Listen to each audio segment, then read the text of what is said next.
After a tough game last night against the Yankees where Paul Goldschmidt's lone home run was the difference, and the Yankees took a 1-0 win in game one of this four-game series, the Red Sox will look to turn the tide today as they play two against the Yankees, starting with the first pitch at 1:05 today with Jake Bennett going against Carlos Rodon. Take a look at the starting lineups for these teams. First, the Red Sox. Jahmai Jones will lead things off in the designated hitter slot. Cedar Rafaela will play center field and bat second. Batting third, the right fielder Wilyer Abreu. Batting fourth, the first baseman Wilson Contreras. Batting fifth, the third baseman Caleb Durbin. Batting sixth behind the plate, Adley Rutschman. Batting seventh at shortstop, Andrew Monasterio. Batting eighth, the second baseman Nick Sogard. And batting ninth in left field, it will be Eli White. They will go against Carlos Rodon, the left-handed pitching for the Yankees. 4-2 with a 3.15 ERA. 54 in the third innings pitched this year. He has 58 strikeouts on the year. And with that, we welcome you in to the Game Time Voice YouTube channel. I'm your host, Mike Walsh, and I thank you for joining me for some Saturday afternoon baseball as the Red Sox and Yankees will play two today, the second game happening around 7 o'clock today. But we will get you the first game at 1:05 first pitch as we get set for a very important series as the Red Sox, with last night's loss, are now 3 games behind the Yankees for the top wild card spot. And more importantly, the season series is tied at 5. And that is the first tiebreaker in the standings for the wild card. So if the Red Sox can win 2 of the next 3 games, they only need to catch the Yankees by 3. And if they finish tied, they will get home field advantage for the wild card series. Speaking of which, let's take a look at the out-of-town standings. We'll start on the other side of the league, as you will. The National League, the Atlanta Braves hold a 5-game lead in the NL East. The Brewers a little more comfortable, an 8-game lead over the Cubbies for the NL Central. And the Dodgers also comfortable, have a 9-game lead over the Padres for the West. Meanwhile, for the wild card, in the first wild card spot, it is the Cubs, but just a 1-game lead over the Phillies. So that's going to be interesting. Phillies also just a 3-game lead over the Padres for that second wild card spot. Padres even closer, just a half-game lead over the Diamondbacks for the wild card spot. Marlins, Cardinals, and Pirates losing some ground as much as they can. Meanwhile, a little closer to home, in the division standings in the American League, the Yankees just 4 games back of the Rays, Red Sox 7 games back. White Sox just a 3.5-game lead over the Guardians, and the Astros just a 2-game lead over the Texas Rangers. So much closer on the division series, and also much closer on the wild card sense. Red Sox with just a 5.5-game lead over the Guardians, who have just a 2-game lead over both the Rangers and the Orioles, and just a 2.5-game lead over the Blue Jays. Mariners and Twins kind of hanging in there, trailing by 4. Tigers a little closer, or a little bit further back, I should say, 5.5 games behind. So that is a little tough of a comeback for both of these teams. So the Red Sox, again, lost 1-0 last night. Paul Goldschmidt's home run, the main difference. Red Sox had opportunities, had runners on, including a bases loaded situation that they failed to convert on entirely. So, can they get 2 today and flip it? Red Sox have some reinforcements coming today as Garrett Whitlock is back to aid the bullpen. Not in the lineup today, but did make, I don't know if it was the flight or the drive, either way, leaving Polar Park in Worcester last night was Roman Anthony. So I don't know if he has rejoined the big league team, but he had left Polar Park early last night. Trevor Story still there. So Roman, the only person who looks like he might be coming back. Chad Tracy just said they're both getting close. Not to be outdone with Isaiah Connor-Falefa. Meanwhile, Garrett Crochet still a little ways away. So the Red Sox today on the road. However, wearing the all reds with the blue lettering. The Yankees look like they will be in their traditional white with blue pinstripes. It'll be Jake Bennett as we go back to the pitching matchup. Jake Bennett on the hill for the Red Sox in 3.49 ERA, 87 and 2/3 innings pitched, and 67 strikeouts. The Yankees will be giving the ball again to Carlos Rodon. 4-2, 3.15 ERA, 54 1/3 innings pitched, and 58 strikeouts. Let's take a look at the upcoming schedules for these teams. Again, tonight's game, 7:15. Second of a doubleheader before a 1:35 start on Sunday. The Yankees then will be on the road as they will head to Los Angeles to play 3 against the Angels. Then an off day before they start a series against the Padres. Meanwhile, for the Red Sox, they will be heading back to Fenway with a 3-game set against the Mariners and then a 3-game set against the Orioles. So it'll be interesting to see how those games come out and how this series comes out as the Yankees just taking the field. So we'll be get going here in a sec. First pitch was scheduled for 105. Looks like it's going to be closer to about 108, 109. So we will do our best to get that to you as quickly as possible.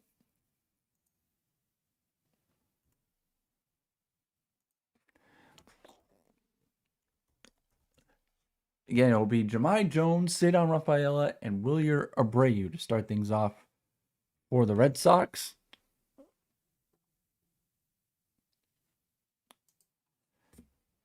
Can the Red Sox offense do much better than they did last night, failing to score with not for a lack of opportunities?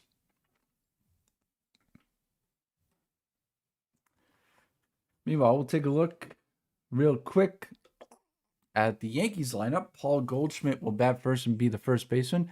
Batting second, the designated hitter Ben Rice.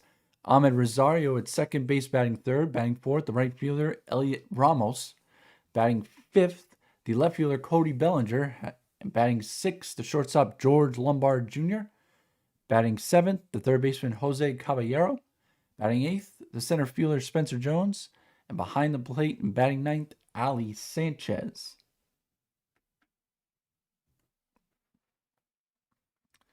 77 degrees and sunny in the Bronx today.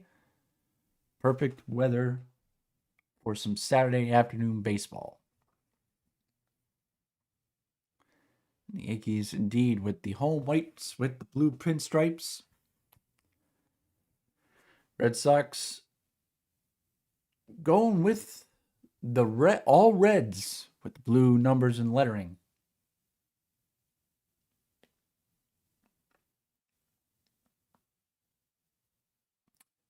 Rodon will get the ball from his infielders.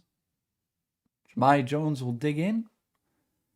And we're just about set for baseball here from Yankee Stadium. And the first pitch to Jahmai Jones is right at the bottom of the zone for a strike. Jahmai been 213, 4 homers and 13 RBIs on the year. That's 77 games with both the Tigers and the Red Sox. He'll swing and miss on a slider, and it's quickly 0-2.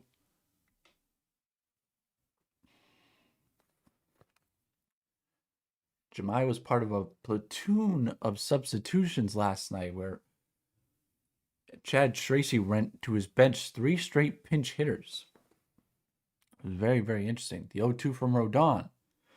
Swing and a miss and 3 straight strikes gets Jemai Jones. And there's one quickly gone.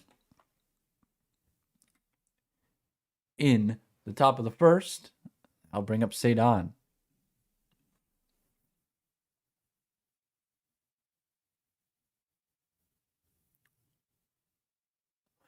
Showdown betting 287 on the year. He's had a little bit of a skid recently. His first pitch, he will square to bunt, but he'll pull it back and look at a ball below the knees. 16 homers, 66 RBIs for said.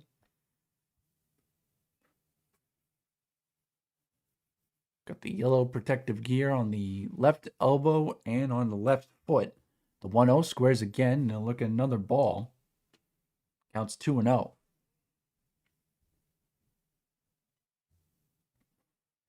So Showdown just trying to get on right now.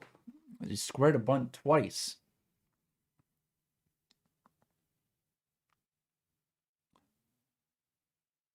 The 2-0 pitch to him. That one's going to catch the bottom of the zone for a strike, and it's 2-1.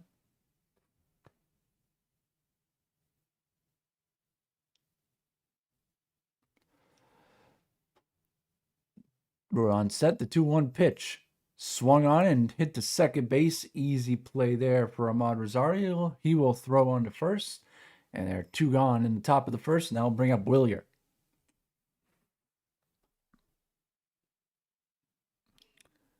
Showdown did not have a fun night on the base pass last night. He got doubled up earlier in the game and then was told to hang out as Cody Bellinger was close to the infield as Willier will look at a strike. Bellinger was about halfway between the infield and in the outfield, and Showdown decides on his own volition he's going to tag up to try to score, and he got thrown out at home. A 1 pitch to Willier is low for a ball, and it's 1-1. So not the best night on the base pass for Rafaela.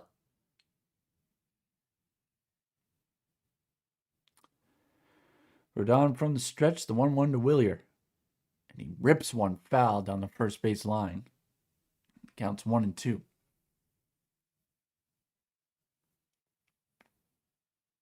Willier batting .255 on the year, 22 homers and 69 runs batted in.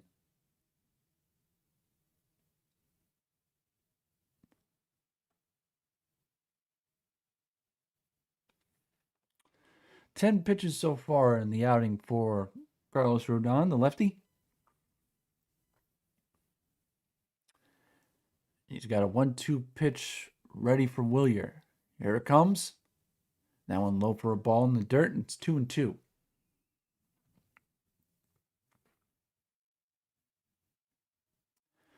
Can the Red Sox manufacture runs? They definitely had opportunities last night. Just couldn't come through, especially a bases loaded situation. 2-2 pitch to Willier. Swings and rips one right field. Back by the wall. It's gone. Well, that's how you break it early. Willier Abreu into the right field seats. It's a home run for the Sox. And they got a 1-0 lead.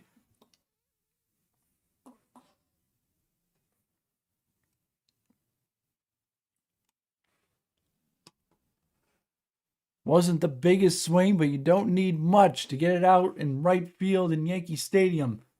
And Willier Abreu will take a lap through the dugout with the Wally head on.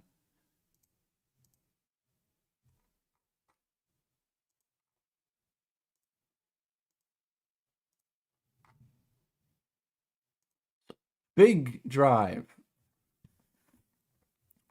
for Willier. Went just below the knees. And he initially left the batter's box, if you see it. Kind of a little bit of a sprint at first, but then pulled up and flipped the bat as he knew it was gone. And I'll bring up Wilson Contreras batting 278. And he'll chase a slider down below the zone for a strike.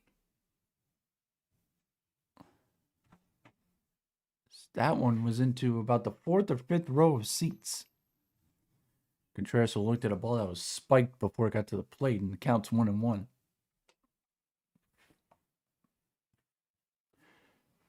So that's a good need to respond. Willier just chugs a water bottle, literally chugs it. And now Contreras will foul one right back to the backstop, and the count's 1-2. Contreras had an interesting night last night.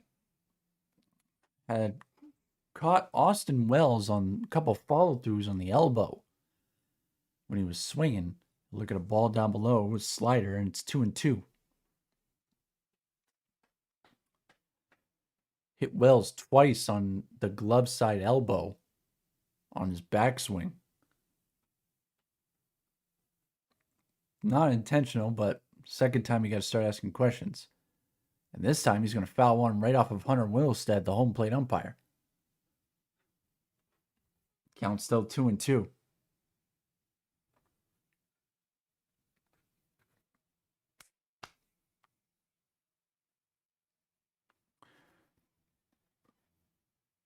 Contreras looking, and that one's right there for strike three. He's looked one on the inner half, but it was still a pretty good pitch. But the Red Sox have a lead thanks to a Wilyer Abreu home run, and they'll take a 1-0 lead to the bottom of the first for Jake Bennett to head up to the hill.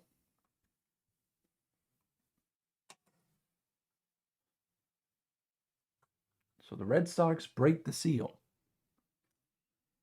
And this is perfect because this will give me a chance to talk about something very, very important, because I want to say thank you. Thank you, thank you, thank you so much, because of all of you guys watching here on the Game Time Voice YouTube channel. This past week, I went to bed, I believe, Monday night. Went to bed Monday night, and my channel was at 72 subscribers, which was, again, it's not great, but it's going up. It was slowly going up, and my goal was to hit at least 80 by the end of 2026. My outrageous goal was 100. I thought 100 was outrageous. I woke up the next day. I posted a short of someone posted a video of what it was like to be the scoreboard operator at the Green Monster in left field for the Red Sox. And I was like, oh, this is interesting. I'll post this on my channel. All of a sudden, the views and the subscriber count went up. It went to 77, then to 81, then to 85, then to 86. And we are currently, in the span of a week, went from 72 subscribers to 96 subscribers.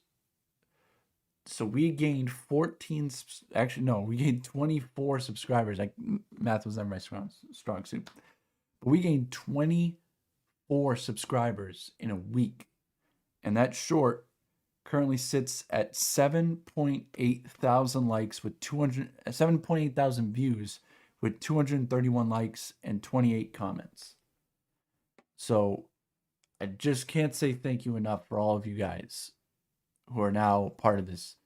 Jake Bennett steps in and he'll set a ball to Paul Goldschmidt, who had the home run last night. That was a decider. But again, thank you guys so much.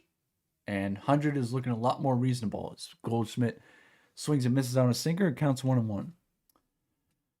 So we went from 72 subscribers to 96 subscribers because of you guys. Thank you so much. And now let's hit that 100 before we end the year.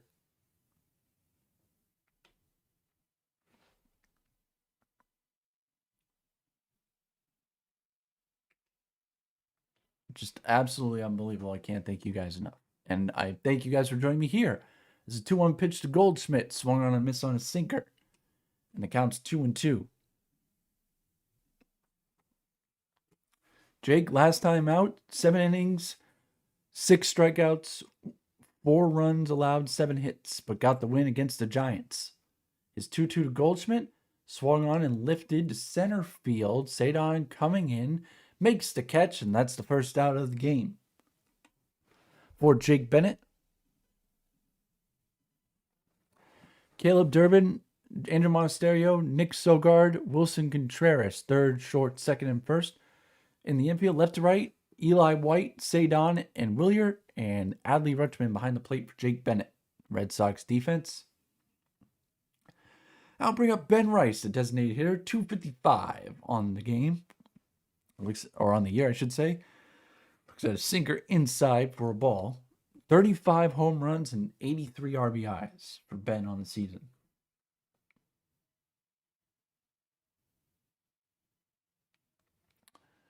And the 1-0 pitch is grounded to second base. Easy play there for Nick Sogard. He'll flip it to Contreras, and that is out number 2.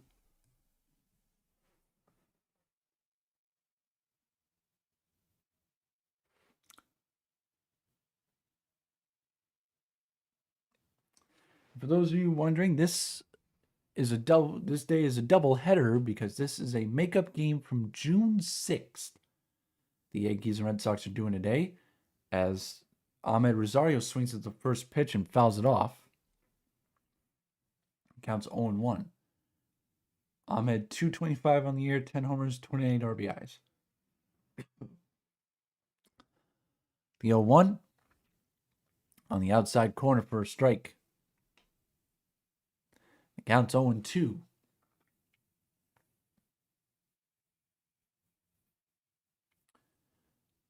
0-2 pitch from Jake Bennett. Below the zone in the dirt for a ball on a changeup.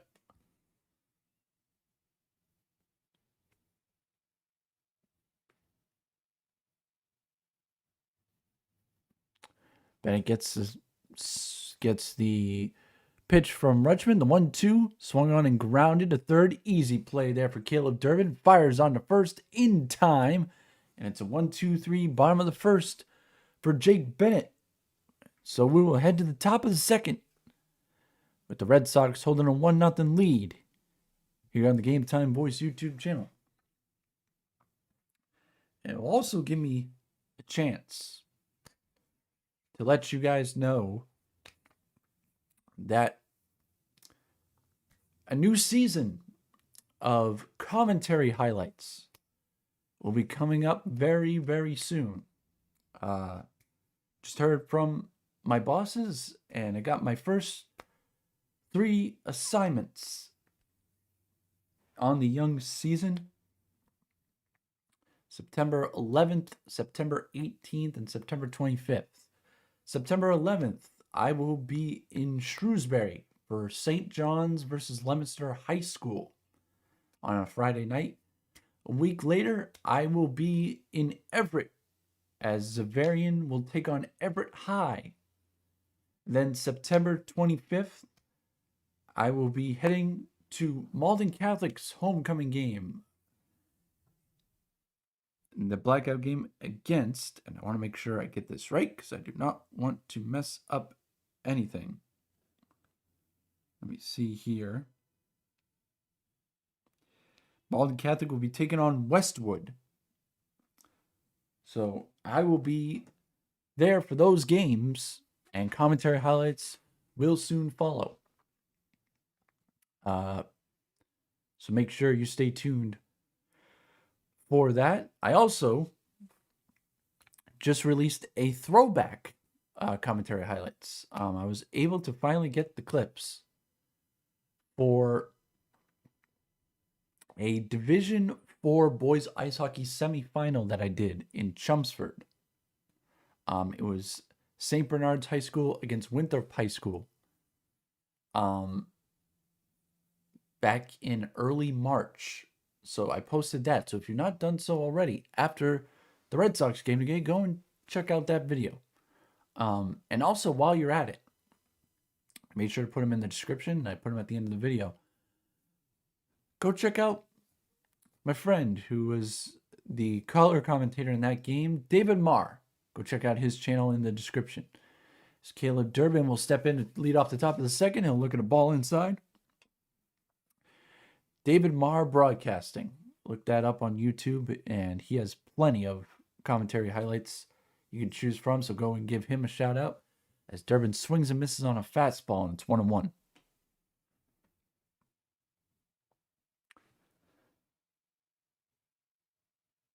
Caleb's kind of cooled off as there was a time where he could do no wrong at the plate. He'll look at a changeup outside and count 2-1. Been 255 on the year.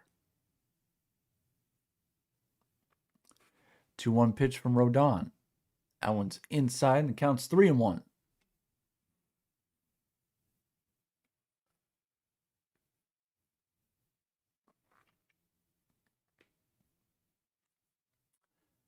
Durbin set, so is Rodon. The 3-1 pitch. Caleb swings and fouls one back. It's a full count, 3-2.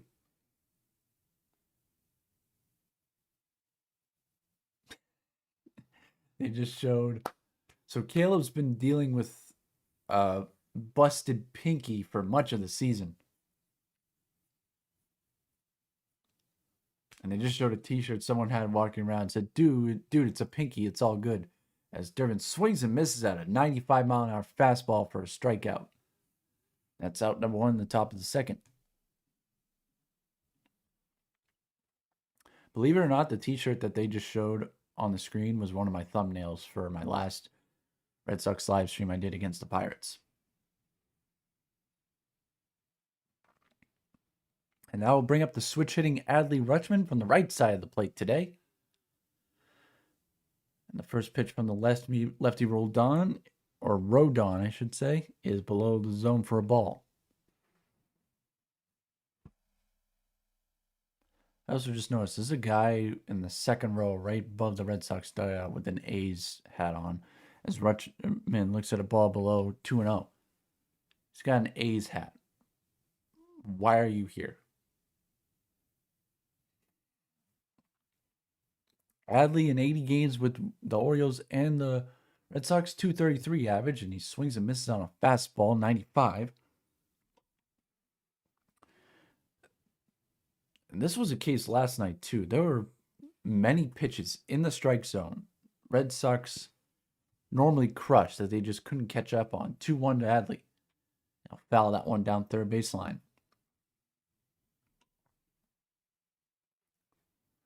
Like, they were good pitches. The Red Sox were swinging at them. They were just either late or early. Just couldn't get the full contact.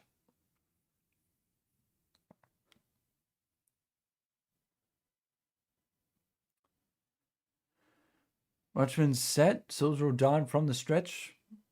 2-2 pitch. And Rutschman swings and lifts one to center field, but getting over there and making the catch is Spencer Jones, and there's 2 gone in the top of the second.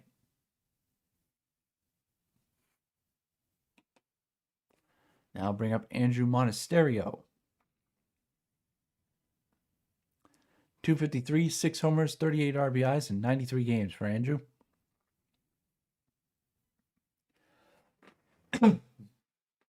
Excuse me. First pitch he will see from Rodon. Right at the top of the zone for a strike.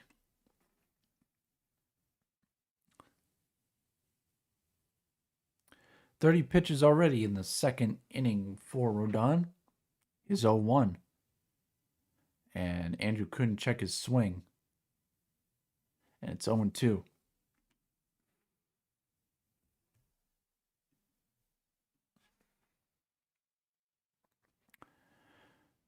From the stretch, Rodon, 0-2 pitch to Andrew. And he fouls one off, and he'll do it again. It was an 86-mile-an-hour changeup.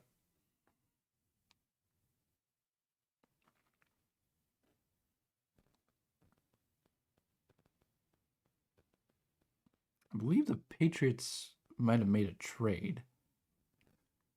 As Monasterio will lift one high out to right field, coming on and calling off Rosario's Elliot Ramos, and that will retire the Red Sox in the top of the second. We'll head to the bottom.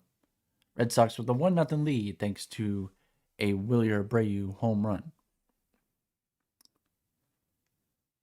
So 10 minutes ago from Adam Schefter, the Cardinals are trading running back Corey Kiner to the Patriots in exchange for a 7th-round pick in 2028.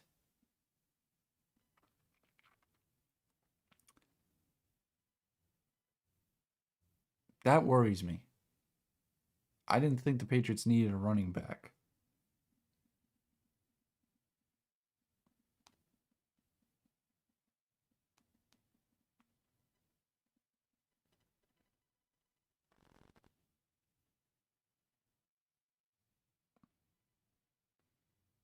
Oh, no, wait, never mind. So I was worried that either Ramondre Stevenson or Travion Henderson was injured, but Terrell Jennings, who was going to be the third running back, had an injury. So Corey Kiner's in to fill that role. So, okay, so it was actually definitely needed. Shows you how much I paid attention.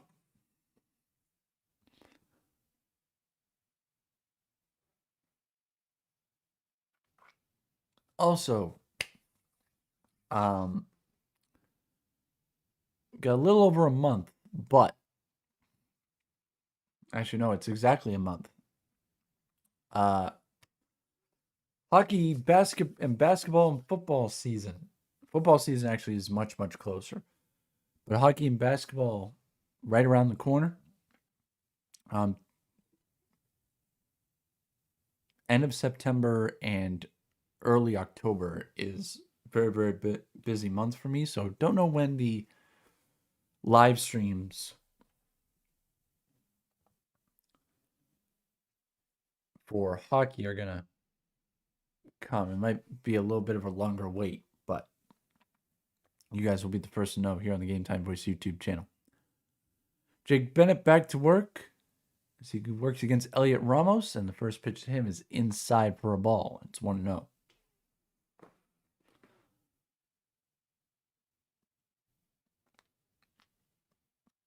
Bennett, the tall lefty. 1-0 pitch. It's above the zone for a ball, and it's 2-0.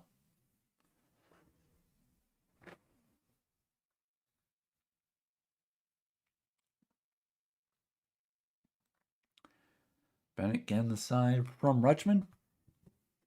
It's 2-0 pitch. Swung on and missed on a 93-mile-an-hour fastball, and it's 2-1.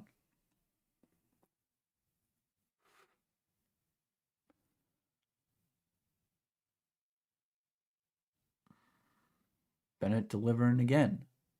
This one fouled back, and it's 2-2. So I will say this. I also saw this last night. This is how I know the hockey season is getting closer. UMass Lowell did just post their roster for the 26-27 season, as Ramos will foul off another one, still 2-2. So the roster is up on their website, and their first game will be, well, their first exhibition game will be October 2nd. The first actual game is October 9th. There will be a preview of the season for them coming up on the channel. It'll probably be out the week before the exhibition game, I'll say. So we'll see what happens. But excited for another season as a season ticket holder for UMass Lowell. 2-2 pitch again to Ramos. This one's lifted into right field. Willier will come on and he'll make the catch. And that's the first out of the bottom of the second.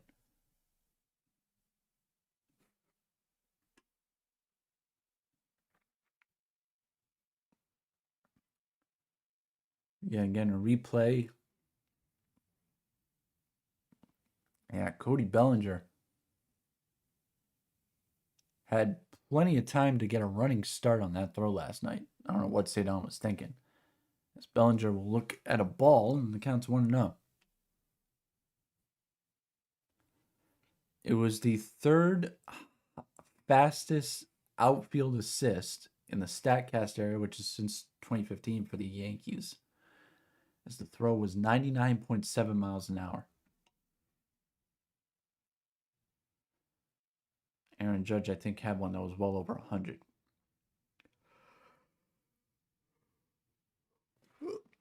Bellinger bat above his head, 1-1 from Bennett. Swings and fouls one down the first base line. Count 1-2.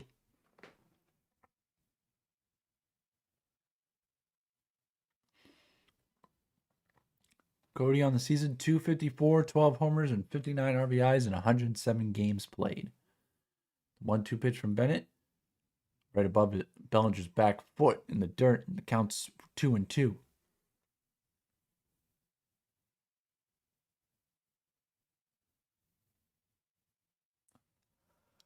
Bennett ready? 2-2, and Bellinger swings on one inside, jams him, popped up, and Contreras over, makes the catch. And that's the second out of the inning.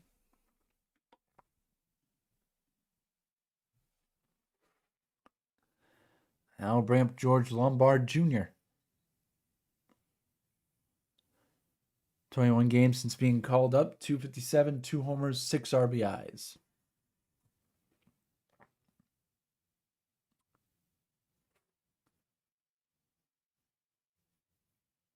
First pitch you'll see from Bennett soars above the strike zone at 92 miles an hour, and the count's 1-0.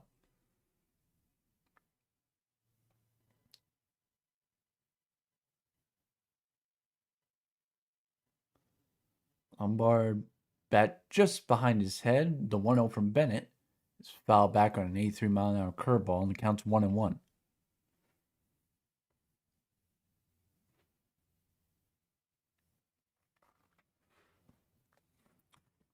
Lombard has excited people since being called up from AAA. The 1-1, that one fouled back, and the count's 1-2. We're in 96. As the Yankees have retired a lot of single-digit numbers. So,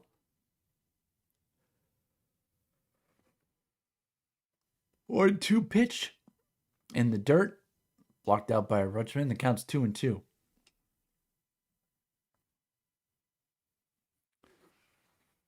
As George Lombard, not the only one in his family who's baseball driven. George Lombard Sr., now with the Tigers organization. 2-2 pitch from Bennett. Above the zone, Lombard doesn't chase, and the count's full 3-2.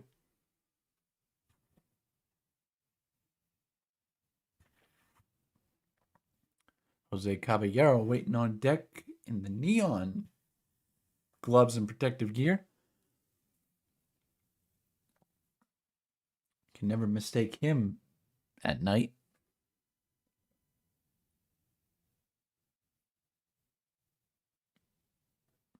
Three-two pitch from Bennett, right at the top of the zone for strike 3, and that will retire the Yankees in the bottom of the second. Well, at the top of the third, Red Sox still up 1-0.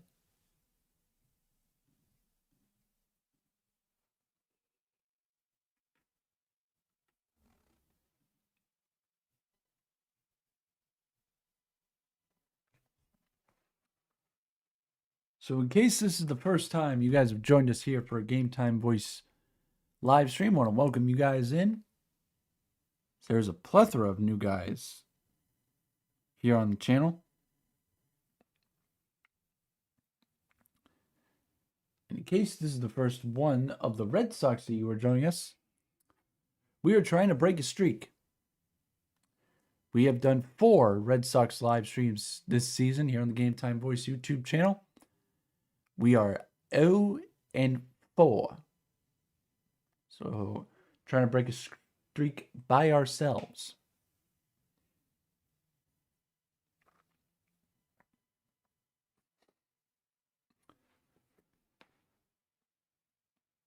And speaking, I was mentioning hockey earlier. 2 big pieces of news I don't think news is the right grammar for that, but yeah, two big pieces of news from the NHL happened during the week.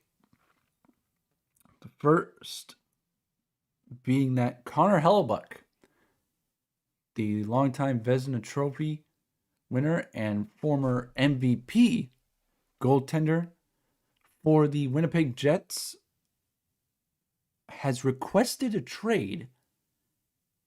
Signed he signed an 8-year contract 3 years ago. Still had 5 years on his contract, but he actually requested a trade months ago in private,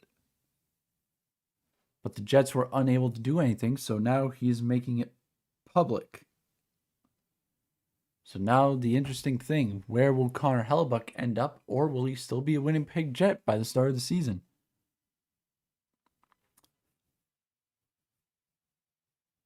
So that was the interesting news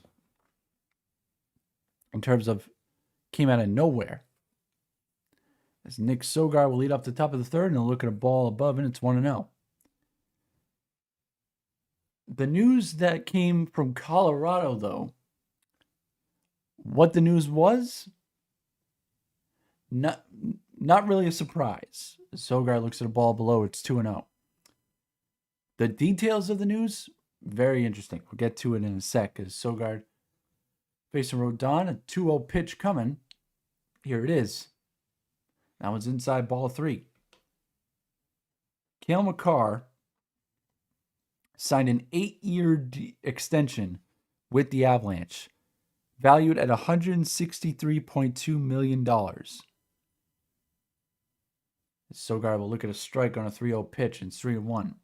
His annual earnings, $20.4 million. It is the highest contract in NHL history, as Sogard swings and lifts one into left field, but up in the air for Bellinger, and he'll make the catch to retire Nick. One gone in the top of the third. So an 8-year extension, annual hit, $20.4 million.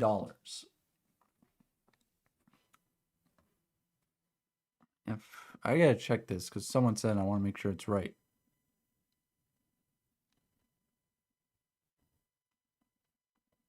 As Eli White will step in, he'll swing and miss at a fastball, and the count's 0-1.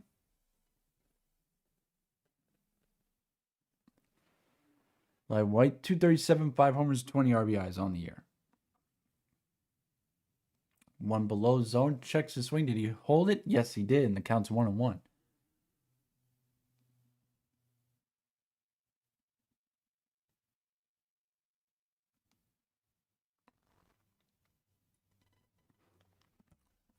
One to White, swings and pops it up behind the plate, but it'll get into the seats.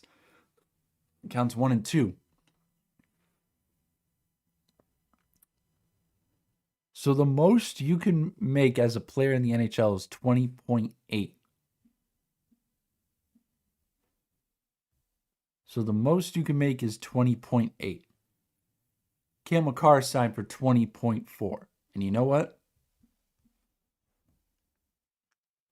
He deserves every penny, as White fouls one back. He is the best defenseman by a country mile in the NHL. I just wish he went to a different college and wasn't Amherst. 1-2 pitch to Eli White in the dirt, and the count's 2-2.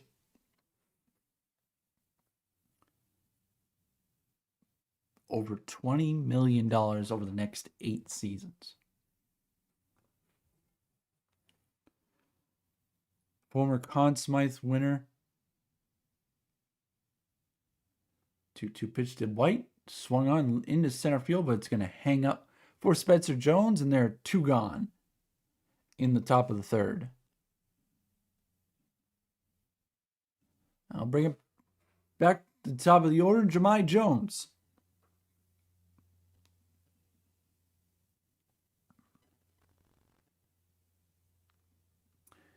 And Makar is 27. So he will be 35-36 by the time this contract runs out. Jones looks at a ball below the zone and it's 1-0. And the ESPN posted a video of his OT winner against Chicago a couple years back that was just filthy. Jones will look at a strike on the inside corner, caught just a little bit of it, and counts 1-1.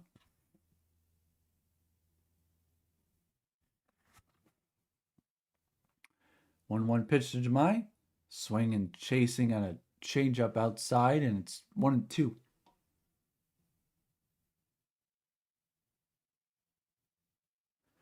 Jemai struck out in the first.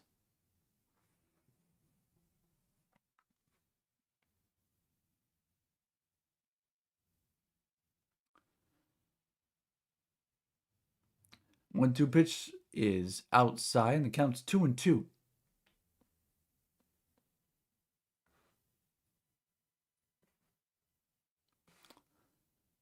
Mickey Gasper getting the game off. Probably going in game 2.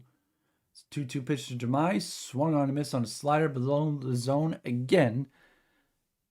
Jemai has struck out twice today, and we will head to the bottom of the third. Red Sox still with a 1-0 lead.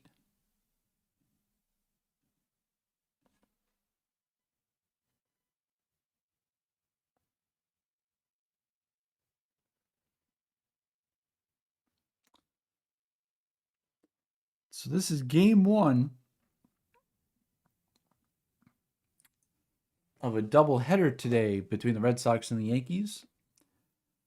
We will not be streaming the second game here on the Game Time Voice YouTube channel because based on last night, that game will be ending late, and I got to get up early tomorrow morning.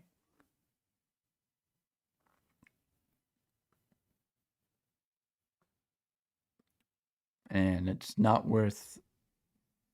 I will be watching the game, absolutely, but not worth live streaming.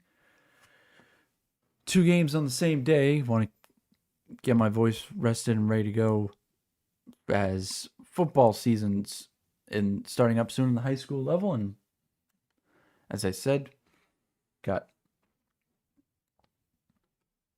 2 games coming up. If you're just joining us, let's take a look.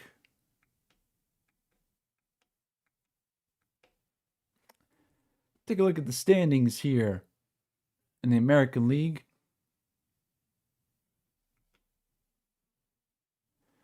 Wild cards, Yankees in first wild card spot, Red Sox second wild card spot. If the playoffs started today, they would be facing each other in New York in a best-of-3 wild card series. And the Guardians will be playing, I believe, the Astros. They always seem to play the AL West teams. Meanwhile, out in the National League, divisions seem pretty wrapped up. Braves, Brewers, Dodgers. Cubs and Phillies seem pretty locked up. It's the third wild card spot that's interesting. Padres and Diamondbacks locked in a battle. Meanwhile, the divisions in the American League are a little bit more up for grabs. Jose Caballero will dig in to start the bottom of the third.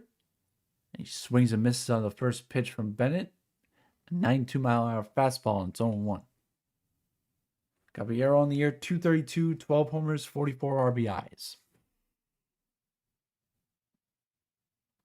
The 0-1. Outside on a changeup, and the count's 1-1.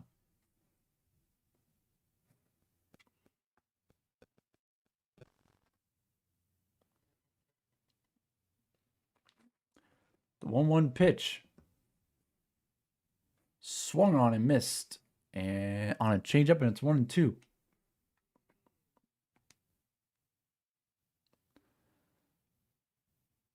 Caballero again with the neon.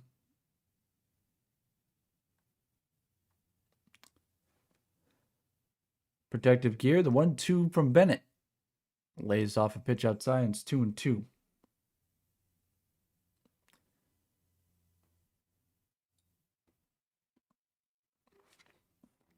33 pitches so far on the afternoon for Jake. His 34th is lifted into left field and it's going to get down for a base hit. Eli White trying to cut it off and he bobbled it, but I think it was going to be a double anyway. The first base runner for the Yankees today.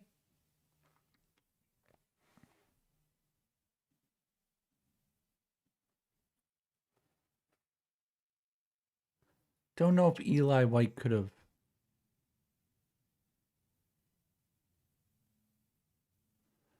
thrown out Caballero at second. It would have been interesting, but first base runner of the day for the Yankees comes in the bottom of the third. And I'll bring up Spencer Jones.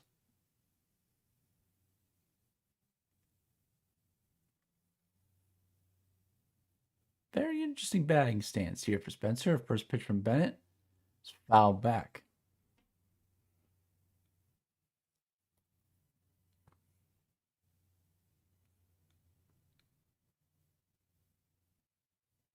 Wade just couldn't corral it quickly. If he corralled it quickly, maybe he can get Caballero at second, but bobbled it for a moment. Luckily, it didn't lead to a triple. As that pitch is high and it's 1-1. Let's see. Actually, I think if he catches it clean, he might have a chance. 1-1 from Bennett to Jones. Swung on a miss on a cutter, and it's 1-2.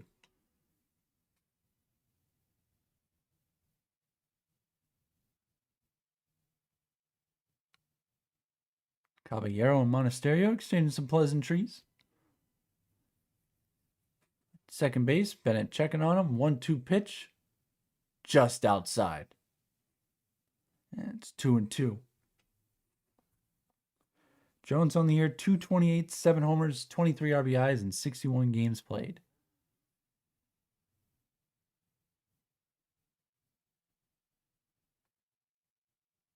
Two-two pitch. Right on the outside corner for strike 3. One gone in the bottom of the third.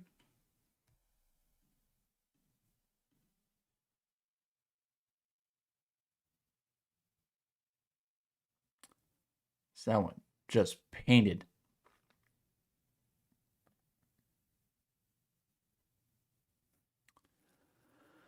I'll bring up Ali Sanchez for his first at bat of the game. First pitch from Bennett, right at the bottom of the zone for a strike.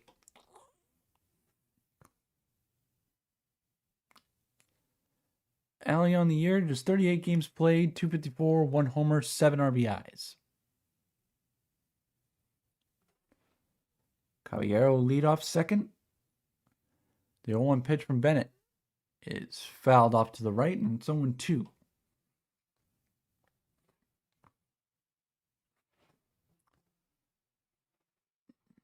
Caballero wearing number 72, like I said. Nothing but high numbers available for the Yankees with the amount of low numbers retired.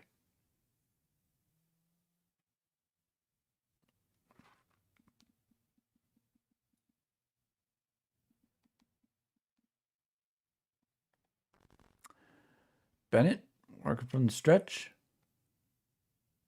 0-2 pitch to Sanchez. He'll check on Caballero at second. Pitch coming home. That one fouled back.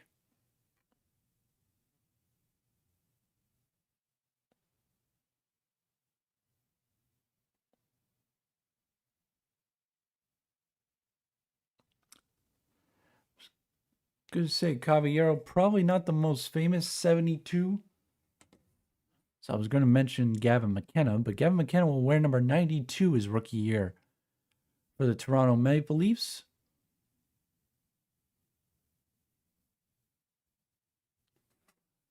As he was happy to give number 72 to the newest Toronto Maple Leaf who signed with them in the offseason, Sergei Bobrovsky. Came over from the Florida Panthers.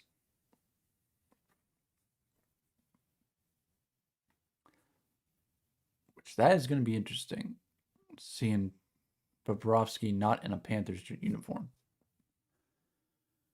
Another 0-2 pitch to Sanchez from Bennett. And that one's above the zone for a ball, and it's 1-2.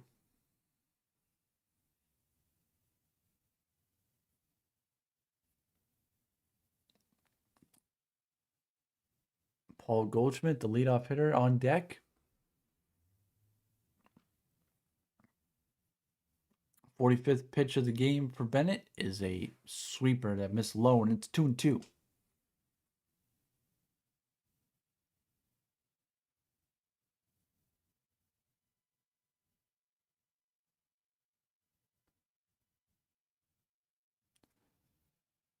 Bennett checks on Caballero at second. 2-2 pitch. Swung on and missed by Sanchez. Strike 3, 2 gone in the bottom of the third.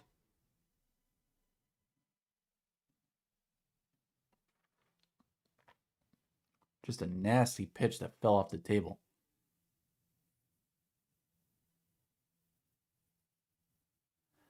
I'll bring up Goldschmidt. 0 for 1 today.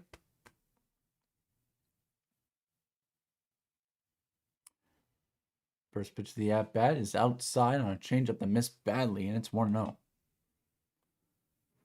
Goldschmidt flew out in the first inning. Caballero will get his lead off second. Bennett will look at him. And the 1-0 pitch. That's a strike. Goldschmidt's not going to challenge, and it's 1-1. This season, runners in scoring position, 297 average, 2 doubles, 3 home runs.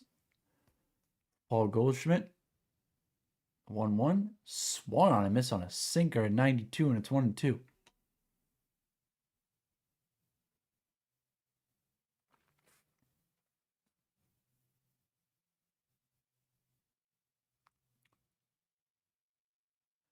Bennett from the stretch. Caballero will get his lead off second. 1-2 will have to wait as Bennett will watch Caballero back.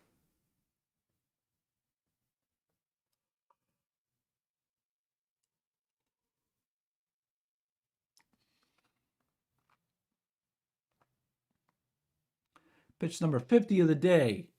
Swung on and missed. But it was a foul ball as Rutschman couldn't hang on.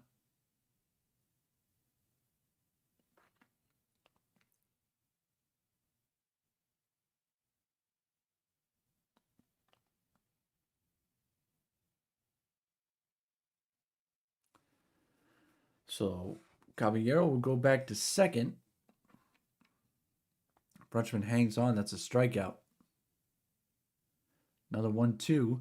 That one's going to be lined foul.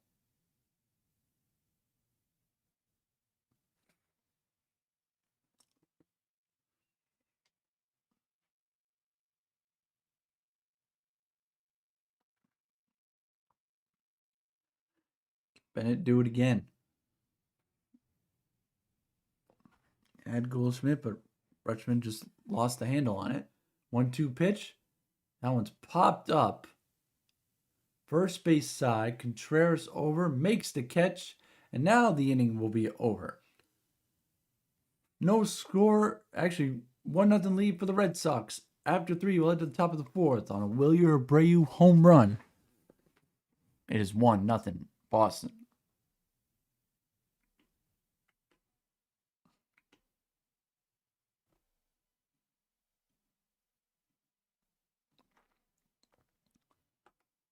Taking a look.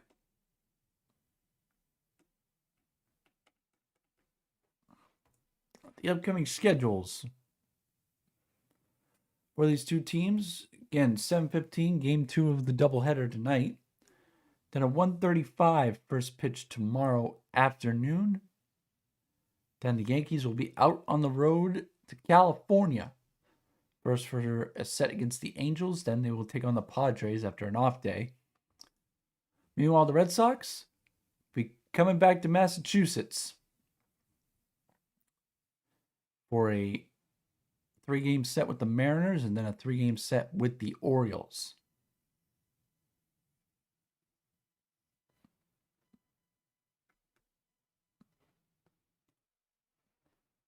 So See how that will go.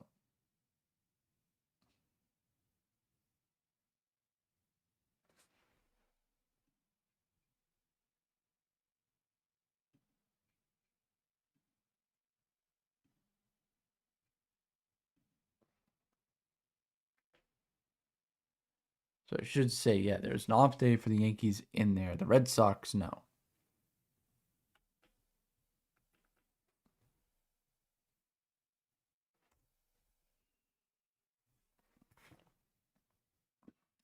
In case you are just joining us, taking a look at the standings. Braves, Phillies, and the National League, that's kind of still competition. Not by much, though. It's a 5-game lead for Atlanta. Meanwhile, Brewers comfortably ahead in the Central, and Dodgers comfortably ahead in the West. And a wild card, little closer. Cubs are just a 1-game lead over the Phillies for the top wild card spot. Phillies just a 3-game lead over the Padres for the second. The Padres are just a half-game lead over the Diamondbacks for that last wild card spot. Cedar Rafaela with a swing and miss at the first pitch he sees to begin the top of the fourth, and it's 0-1. Trevor Story, Roman Anthony, and Isaiah Kiner-Falefa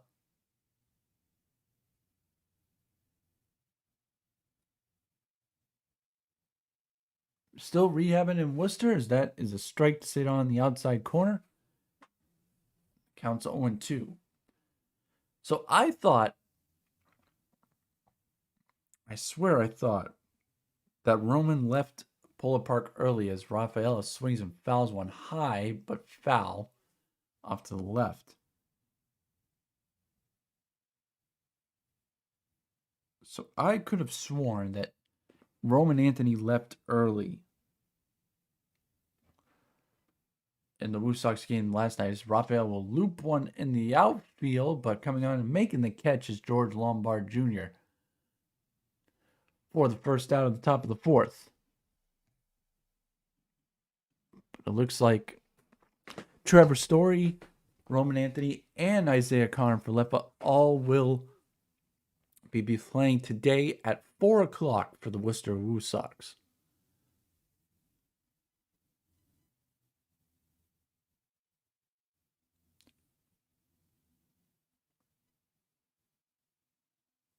Wilyer Abreu steps in and will look at a strike. Wilyer has the lone run in this game so far. Had a home run back in the top of the first out into the right field seats. The 0-1 pitch to him is golfed to the third base side, coming over to make a look at it, but it hits the netting and out of the reach of Jose Caballero. It counts 0-2.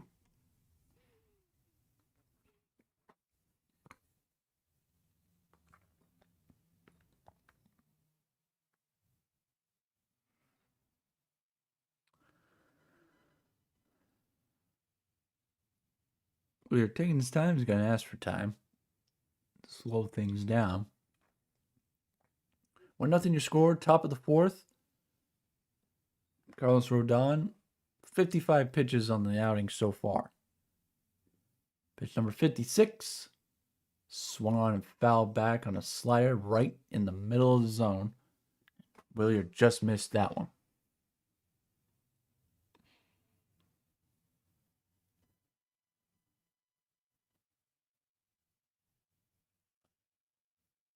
Another 0-2. Willier's going to pop this one up. Third base side. Caballero couldn't find it in the sun. Now he's got it for the second out.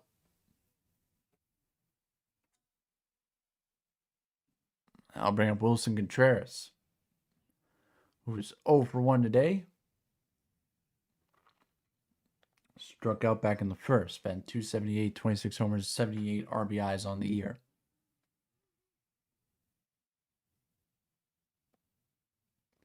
Rodon's first pitch to him is a slider that Wilson chases for a strike, and it's 0-1.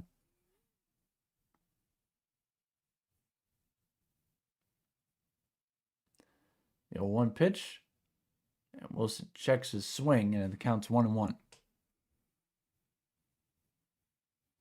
A ball in the dirt.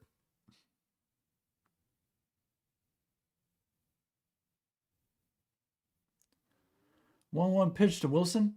Swung on and fouled back on a 95-mile-an-hour fastball at the inside bottom of the zone. Counts 1-2.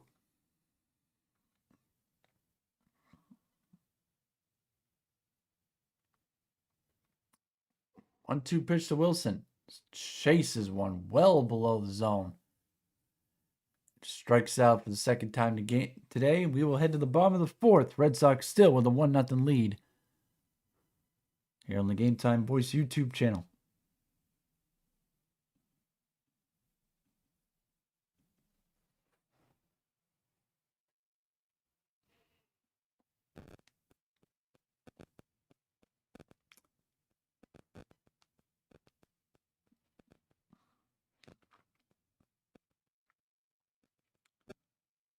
So the Red Sox and the Yankees, I mentioned this at the beginning of the day.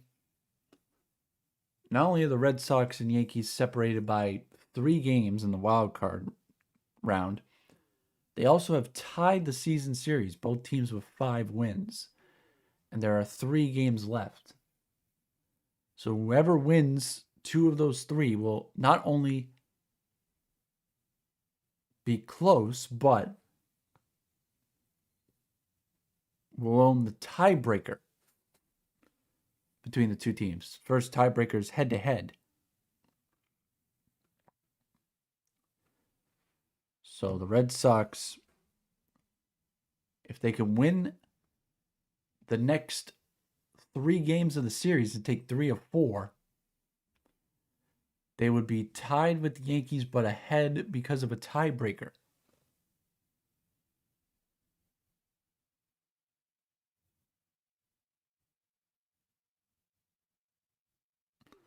And it would be these are the last games the Yankees and Red Sox will play during the regular season. Right now, it looks like they are destined to face in the wild card round in the playoffs. The question is, where is it going to be? Will it be here at Yankee Stadium just like last year, or can the Red Sox rally, overcome that deficit, and get it at Fenway Park? Their upcoming series: Mariners, Orioles, Angels, Royals, Rangers, Rays, Guardians, Cubs. Jake Bennett back to work in the bottom of the fourth. We'll face Ben Rice. We'll look at a ball just outside. Counts 1-0. Rice 0 for 1 today.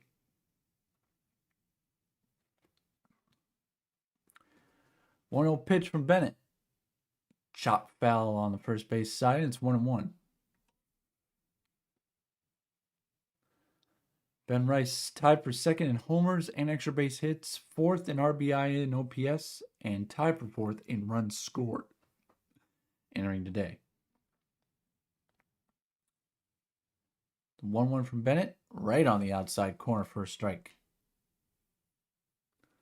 Again, the Yankees without Aaron Judge, although he's expected back sometime in early September. 1-2 pitch. Swung on and missed by Rice. Strike 3. That's a strikeout to begin the bottom of the fourth for Jake Bennett. Again, Judge is expected back before the playoffs. However, Giancarlo Stanton is done for the year. So the Yankees will get one of their big bats back, but not both of them. Ahmed Rosario stepping in. He's going to ground one to third. Easy play for Derman. He'll fire across. Wide, but Contreras couldn't get the tag. So Rosario will beat it out for an infield hit.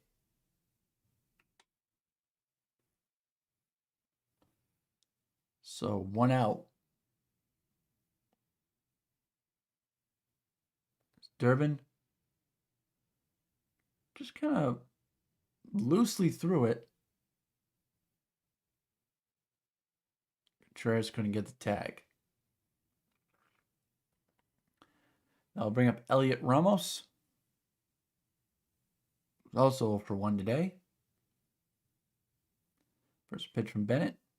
Gets away from Rutschman, and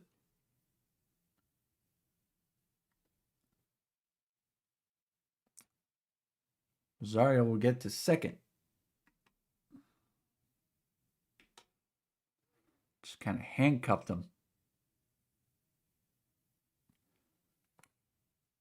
So 2 not so good defensive plays for Rutschman today. Now the 1-0 pitch to Ramos. His line foul off to the right, and the count's 1-1. Elliott flew out back in the second on his first at bat. 238, 9 homers, 35 RBIs.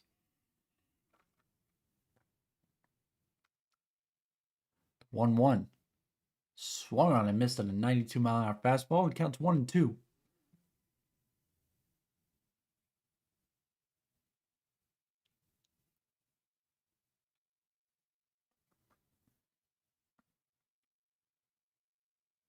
One-two pitch from Bennett.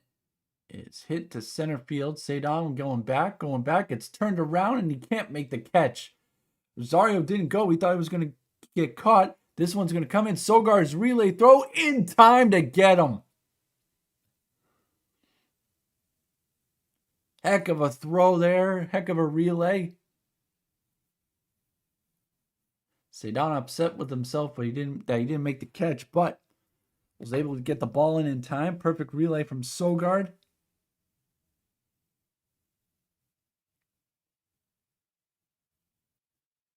They were able to throw him out at the plate.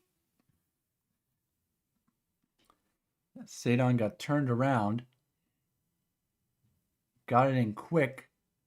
Heck of a relay from Sogard, and Rosario was out in plenty of time. He actually went back because he thought Showdown was going to get there, which held him up a little bit.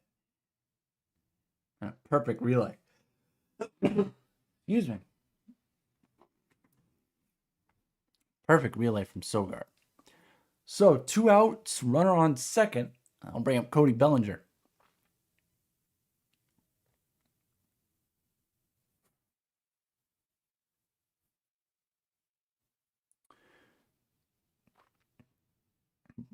Belt just above his shoulders. Pretty straight diagonal position. And he'll foul one off on the first base side. Counts 0-1.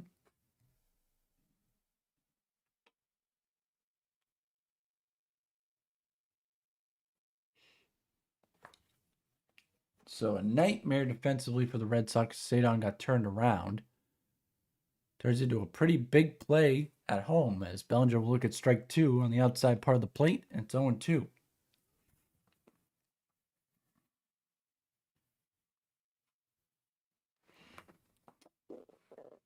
So can Bennett get out of this inning?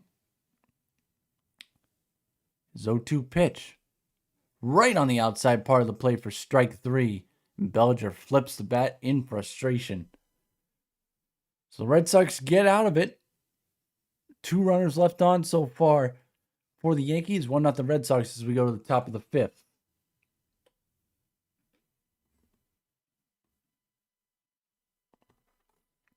Again, if you're just joining us, I want to welcome you into Red Sox baseball here on the Game Time Voice YouTube channel. I am your host, Mike Walsh. And I thank you for joining us.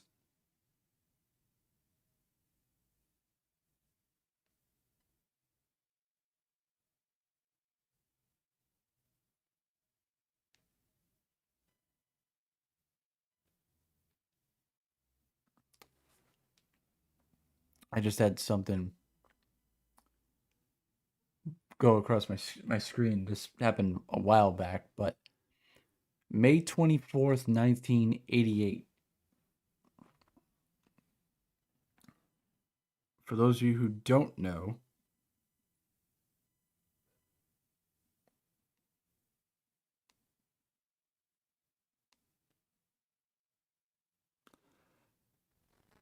May 24th, 1988 Game 4 of the 1988 Stanley Cup Finals between the Bruins and the Oilers. Bruins just tied it up in the second period 3-3 when the power went out.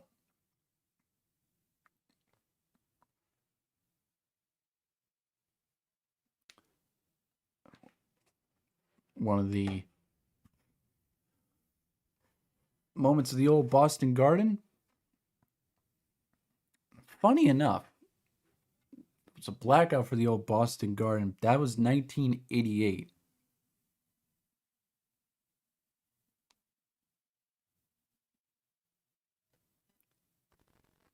They played in that building for another 6 years after that.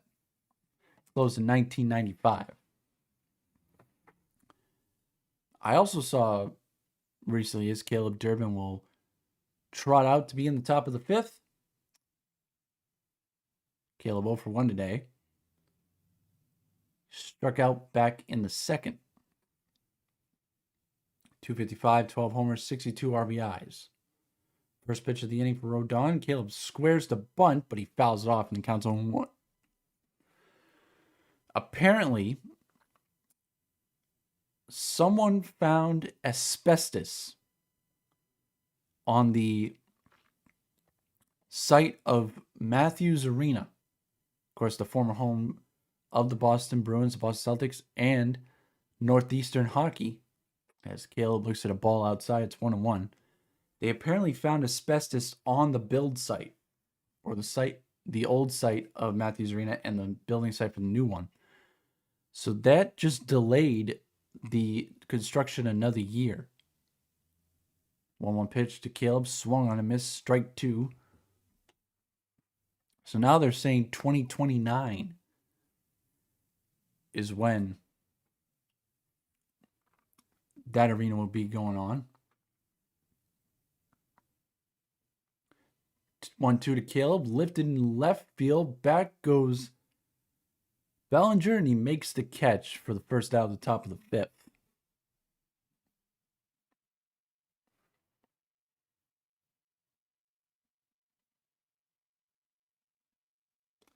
So in case anybody was wondering what this is going to look like for Northeastern this year, their first year without a home, basically, they will play 35 games this year, and 34 will be road games. It's Adley Rutschman standing to look at a ball up high. And I don't even think the home game is going to be a home game. It's going to be I want to say it's going to be either a Connie Forum or a Gannis Arena. 1-0 pitch to Adley, low and 2-0. So you just lost another year without a home arena for the Huskies, which is just tough. 2-0 pitch is a ball. We have our first challenge of the game from the Yankees, and this one I think is going to go their way.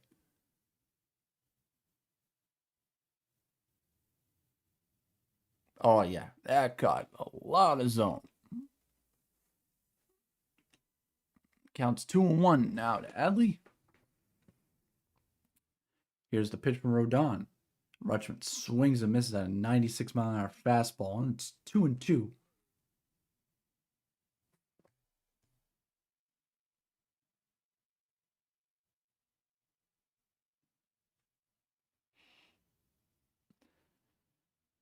Rodon's 70th pitch of the outing coming up. As he works from the stretch, the 2-2 to Adley. That one fouled off to the right.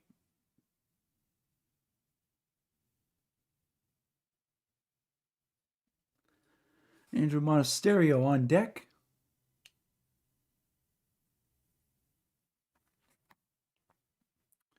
Another 2-2 to Rutschman.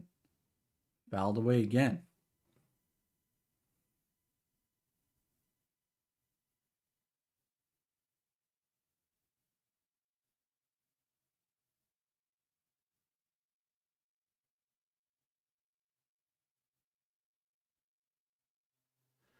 Another 2-2 to Rutschman.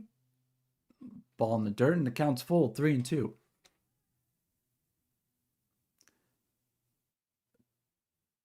Delay changed the series for the Bruins. No, I don't. Well, I don't know if it changed the series because 3-2 to Rutschman, fouled away again. They were already down 3-0 in the series. The game was tied 3-3 in the second period. They ended up losing the replay in Edmonton. So they were still down 3-0, and it was a tie game. I don't know. I don't think they were coming back against Gretzky. 3-2 to Rutschman. That one lined to right field. It's a base hit. So Adley Rutschman on with one out in the top of the fifth.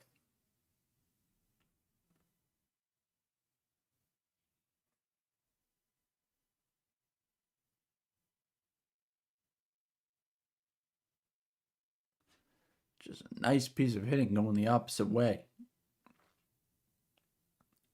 And I'll bring up Andrew Monasterio.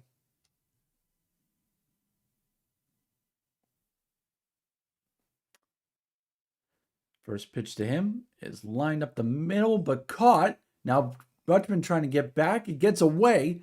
And so Adley's going to advance to second.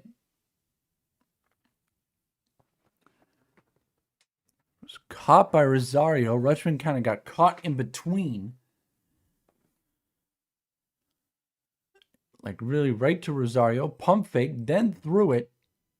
And it got away from Goldschmidt. Let's see what happened. Rutschman took a false step, and it actually hit him right on the back.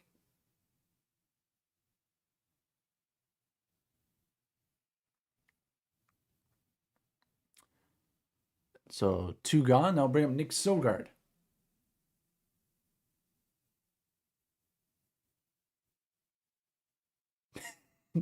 No, I totally get it. I totally get it. Somehow I remember that as game 1. Nope. Totally understand. Nick Sogard will dig in. Flew out back in the third in his first at-bat.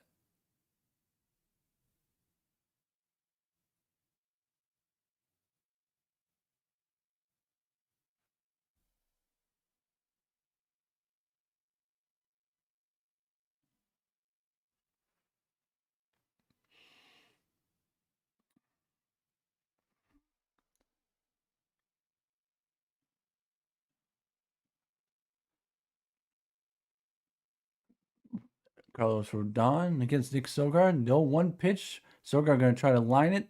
Caught by the third baseman. Off balance throw.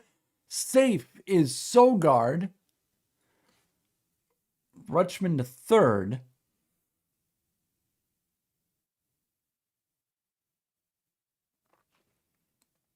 It was a heck of a play by Caballero. Long throw, and it pulled Goldschmidt off the bag. I don't know if I thought Sogard beat it, but looks like Goldschmidt actually came off the bag. So Rutschman at third, Sogard at first. Now I'll bring up Eli White. 0 for 1 today. First pitch to him is upstairs, and the count's 1-0. Eli lined out back in the third.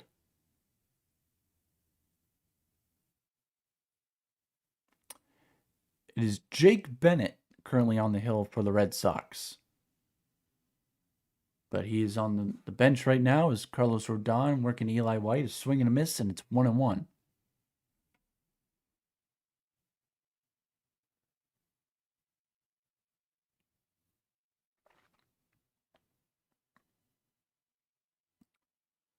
One pitch to White, kind of jams it, pops it up foul, but it'll get back into the seats, and the count's 1-2.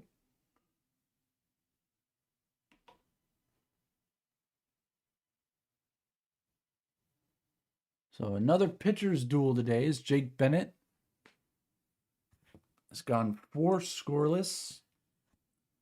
Carlos Rodon trying to go 5 innings. He's up to 80 pitches. His one blemish was a Willie Abreu home run. That one in the dirt, and counts 2-2 to Eli White.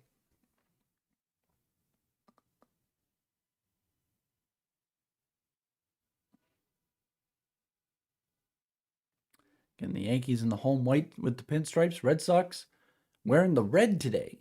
The blue letters and numbers. 2-2 to Eli White. Foul back behind and still 2-2.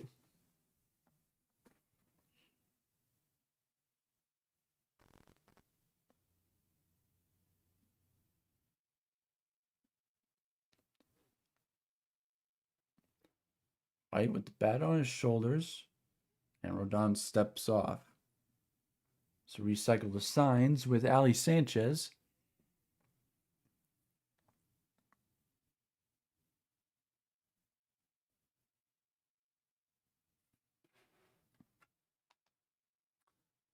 Two pitch to White.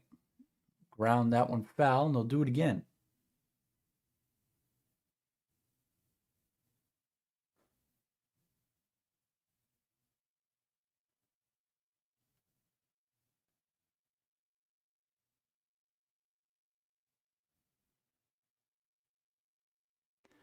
Two again. That one high, and it gets off the glove. Here comes Rutschman. The play at the plate. He's safe. And now Sogard's going to go to third. But they're going to send him back. So the Red Sox will pick up another run. It is 2-0.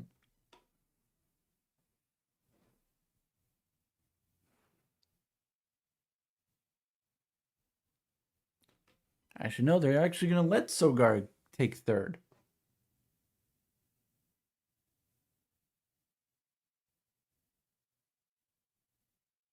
Nope, never mind. They're going to send him back to second. Oh my gosh, people, make up your mind.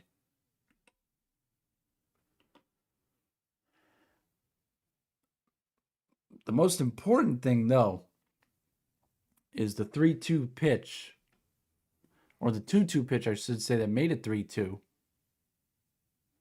Got away from Sanchez, and Rutschman just beat him. 3-2 pitch to White, foul back.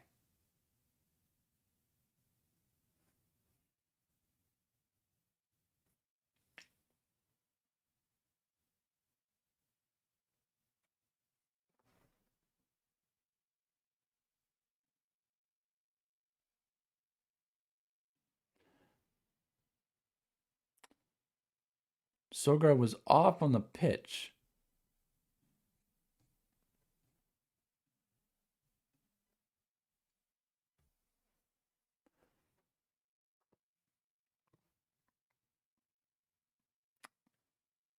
And I'm sure he's going to do it again here. 3-2. Rodon's going to look him back.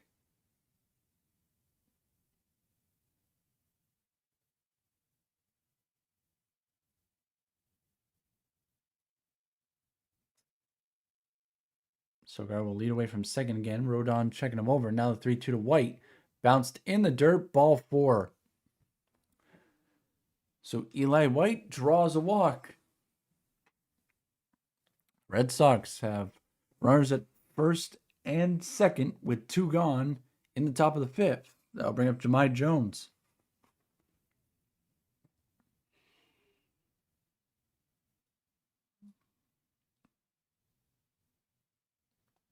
And that might be the end of the day. Well, no. Yerry De Los Santos up in the Yankee bullpen.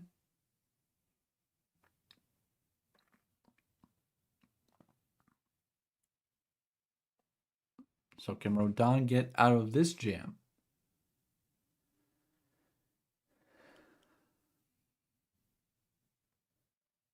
He's had 18 pitches in the first, 15 in the second, 16 in the third, 12 in the fourth, and I think 25 this inning alone. So just the last thing the Yankees wanted, which was to tax their bullpen in the first game of the doubleheader. As Jones looks at a ball in the dirt, counts 1-0.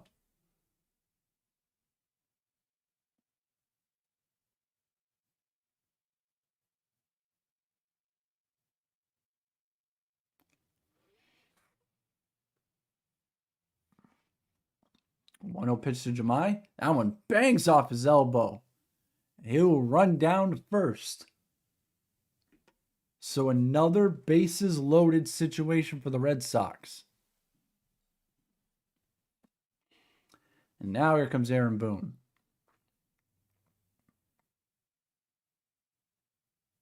So Rodon will exit after 88 pitches, 4 2/3, 2 runs. And Yerry De Los Santos, the right-hander, coming out of the bullpen. Pitch and change from Yankee Stadium. Red Sox 2-0 lead, and the bases loaded for Showdown.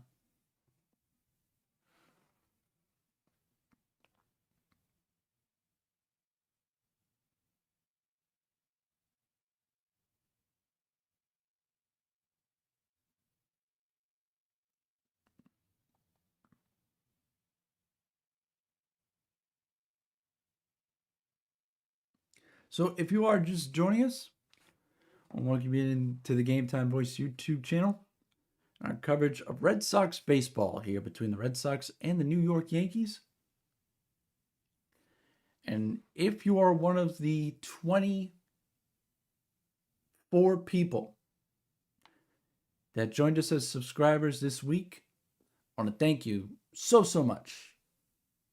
I thought, crazy goal was to try to get 100 subscribers by the end of 2026. My realistic goal was to try to get about 80. Looked like the realistic goal was much closer, as we had 72 subscribers during the beginning of the week. We now sit at 96. So that unrealistic 100 that I set just for fun looks very much realistic. So if you are one of the new people who are subscribed, I want to welcome you and thank you for joining this amazing community. If you are watching this and you're one of the few people who are not subscribed, why don't you head down below? There should be a bar that says subscribe. Click that subscribe and then hit that notification bell and select all. That will let you know whenever anything is posted here on the Game Time Voice YouTube channel. And you can help us get to 100 subscribers. We also recently, and I want to shout out both my parents, who I know are watching right now, and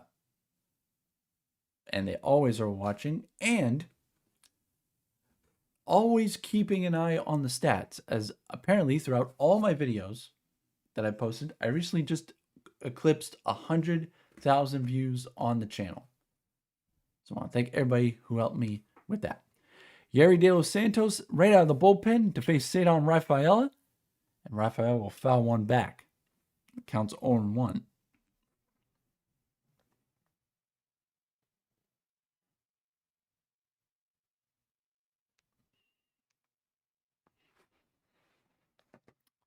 Red Sox had a situation like this last night. The 0-1 is on the outside part of the plate. It counts 1-1. They could not cash in. Can Rafael do something different? The 1-1 pitch to him. And Cedar did not check his swing. And the count's 1-2.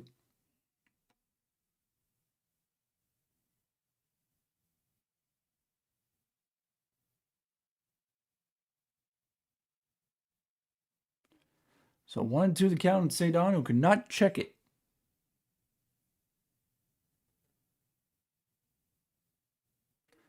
Facing Yerry De Los Santos.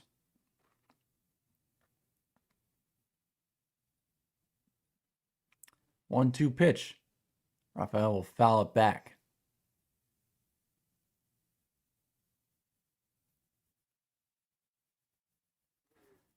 Cedar had that road trip out, especially in LA, where it felt like he could do no wrong. And since then, he's done a bunch of wrong, but he can make up for it here at the plate. The 1-2 pitch is looped into center field.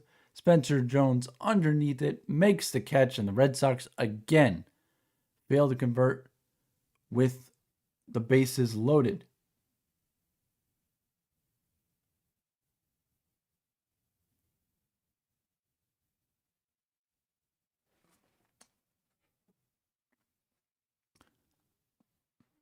So we will head to the bottom of the fifth.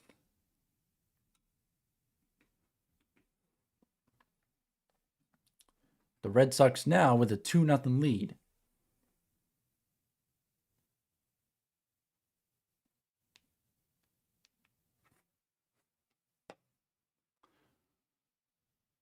And I also want to thank, as literally as soon as I said that, we have now reached 97 subscribers. I want to shout out my dad, who is always in the chat, always giving me tidbits, but also making funny comments in the chat. But I also want to shout out the channel Charles Evans, who just became the newest subscriber, Game Time Voice.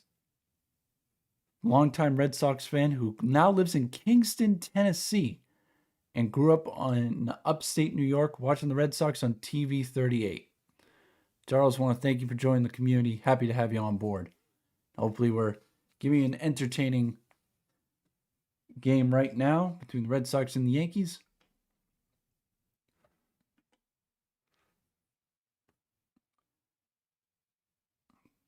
Take a look at the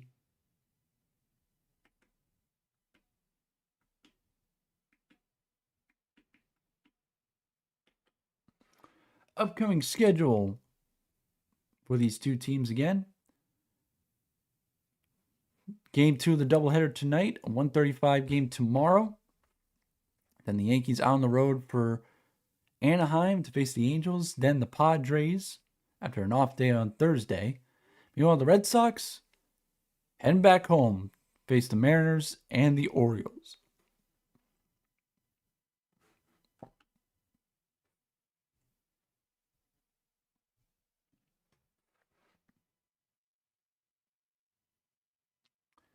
So we head to the bottom of the fifth. Jake Bennett back to work on 64 pitches. Facing George Lombard Jr., who's 0 for 1. He's going to square to bunt, and that one will go foul. So it counts 0-1.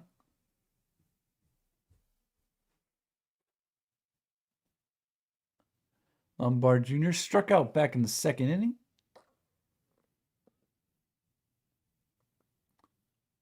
The 0-1 pitch to him. Outside and counts 1-1 on a changeup.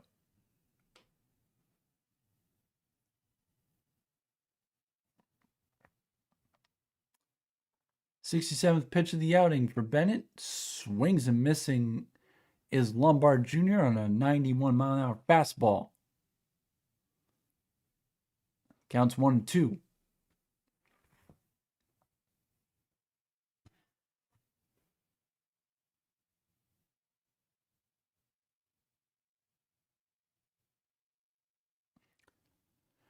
Two pitch to Bennett inside and counts 2-2.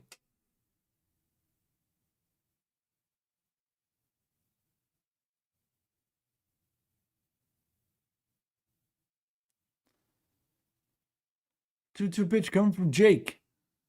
And he swings and misses at a fastball for strike 3. And one gone in the bottom of the fifth.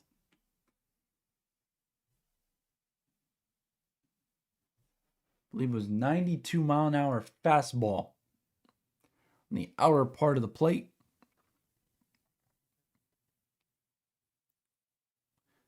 Now I'll bring up Jose Caballero, third baseman. And he will swing at the first pitch and pop one up. Monasterio will make the catch, and there are 2 gone in the bottom of the fifth.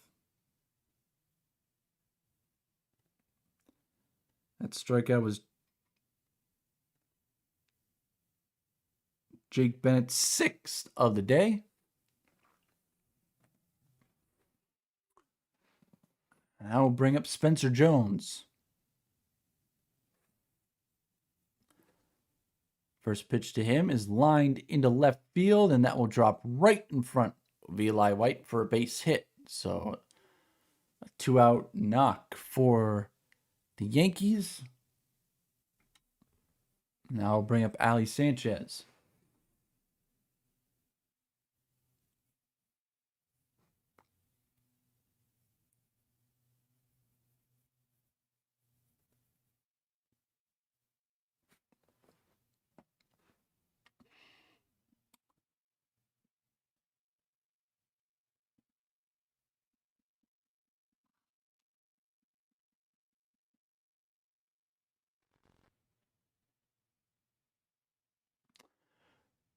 Sanchez 0 for 1 today.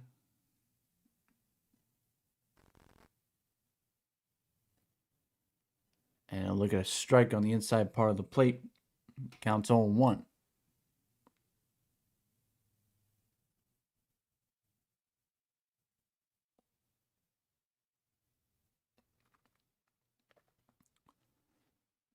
A 1 pitch. That one lined to right field, sinking, and that one will get into the seats, and the count's 0-2.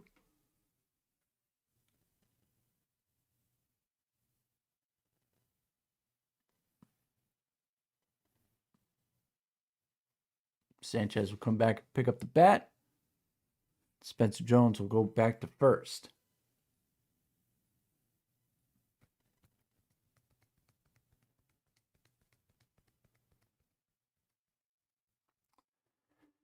'74th pitch of the outing for Jake Bennett. On an 0-2 count to Sanchez. Here it is. Now it's outside. It counts 1-2.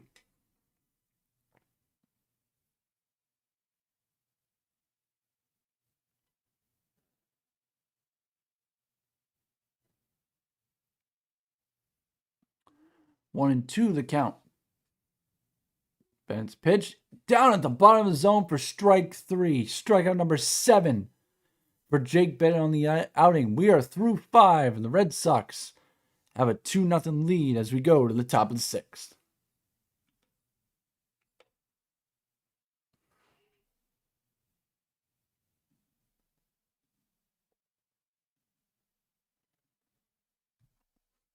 Heck of an outing so far for Jake Bennett, and I believe that was on only on 75 pitches.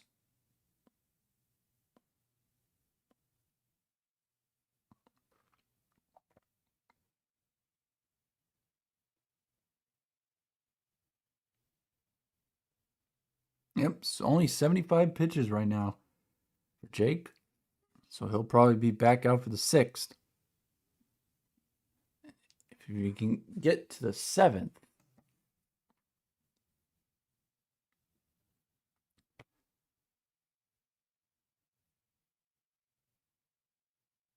it'll be an easy day for the Red Sox bullpen.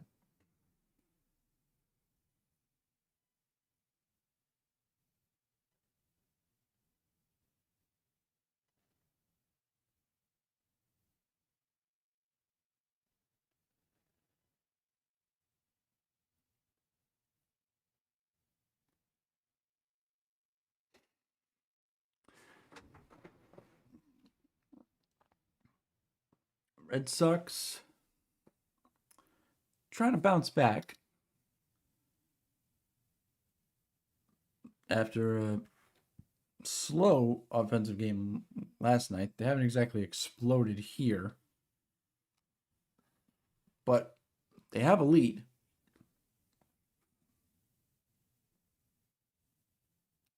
That's really all you can ask for.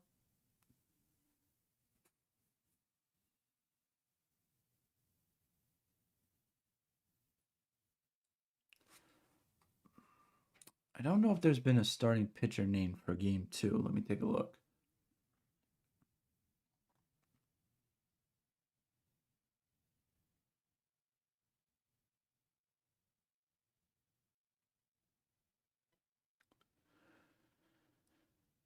As the Yankees have a new pitcher out of the pen, Justin Topa. Coming out of the bullpen, spent the first part of the year with the Twins, now with the Yankees. Willie Abreu swings at the first pitch. It's a high pop up. A bunch of Yankees going out, but coming over to make the play is George Lombard Jr. That's one gone in the top of the 6th. So the lefty Max Fried set to go for the Red Sox, for the Yankees, I should say, in game 2. Red Sox have not named a starter for game 2.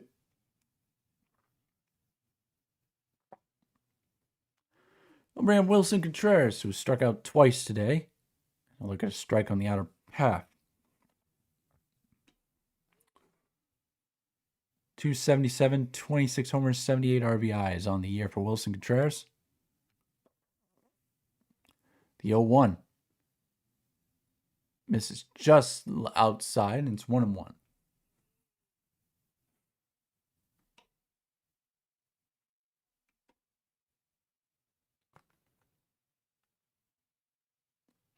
One pitch to Wilson. Swung on a miss on a sweeper, and the count's 1-2.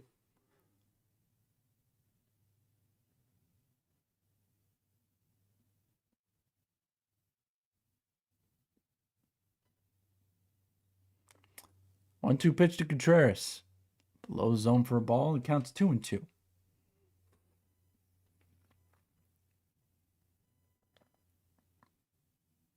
Caleb Durbin on deck. 2-2 pitch to Wilson. Swings and misses on a sweeper outside. Strike three. 3 strikeouts on the day for Contreras. 2 gone, top of the 6th.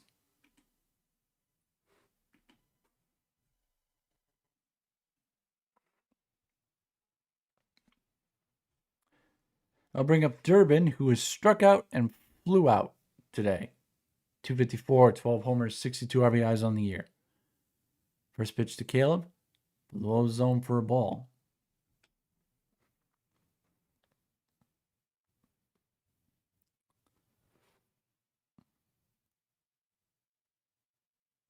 Topo working from the stretch. 1-0 pitch. Line to right field, sinking, and that one hit off the guardrail and leaps into the stands for a foul ball, and the count's 1-1.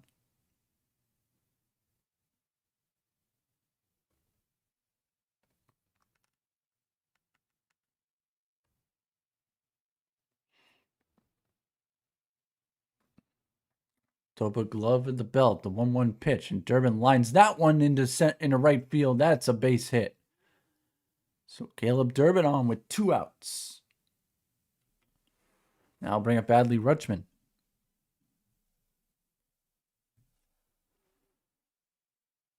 So the Durbinator finds a hole.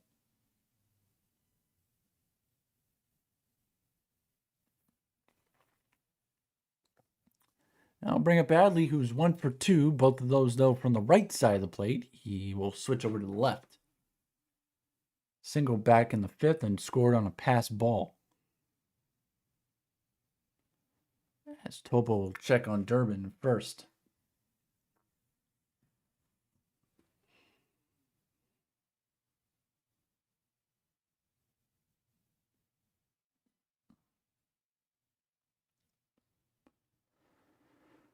Rutschman bat on his shoulders. First pitch to him at the bottom of the zone for a strike.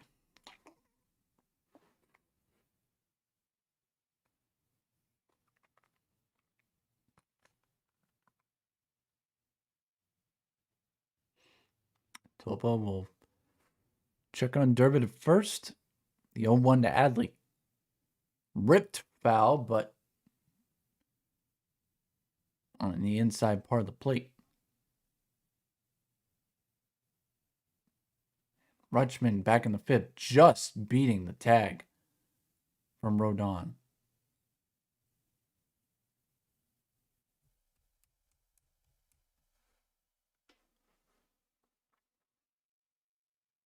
Oh, 2 now, the count on the Red Sox catcher. And Topo will check on Durbin again.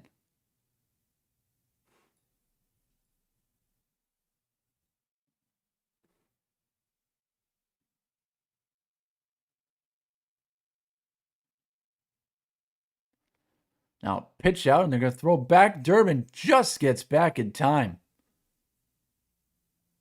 Oh, that's something you don't see every day.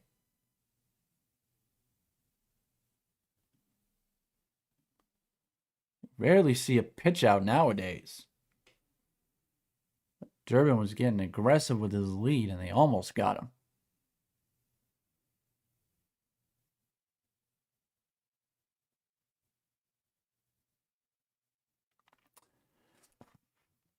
One, 2 the count. And that one outside, and the count's 2-2.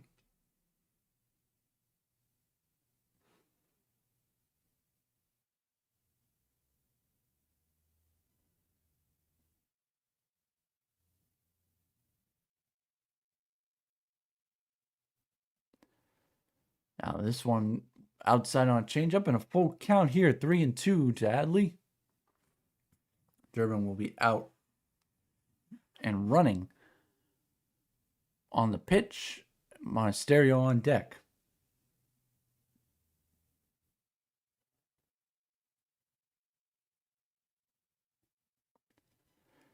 Full count pitch. Rutschman's going to line this one into right field. A base hit.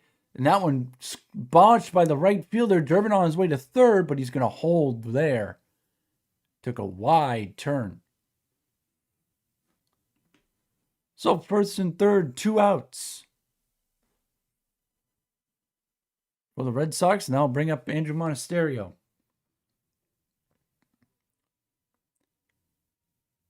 I don't know. I think my parents got this for me. I'm not sure if it was a Christmas gift or a birthday gift. I'm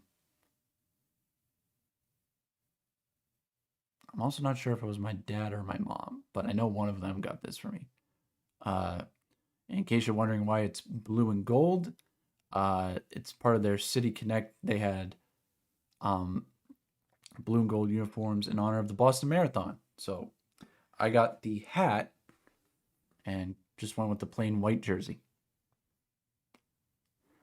Red Sox are wearing the reds today, though. So Andrew Monasterio will dig in with runners in first and third. 0-2 with a ground out and a fly out, I believe. Today is Andrew. And he'll look at a strike on the top of the zone.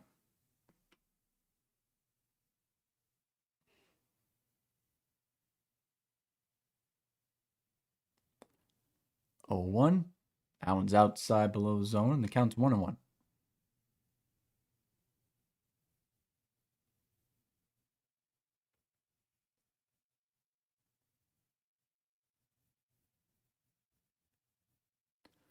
Topa from the stretch. The 1-1 pitch. That one outside as well on a sweeper, and the count's 2-1.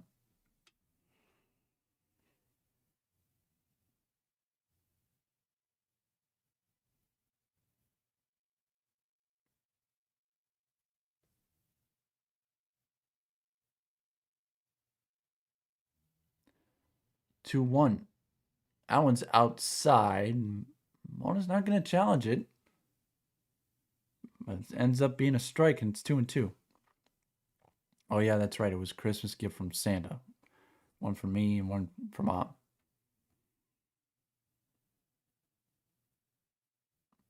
2-2 pitch to Mona. That one fouled into the first base side. It's going to get into the seats. The count will stay 2-2.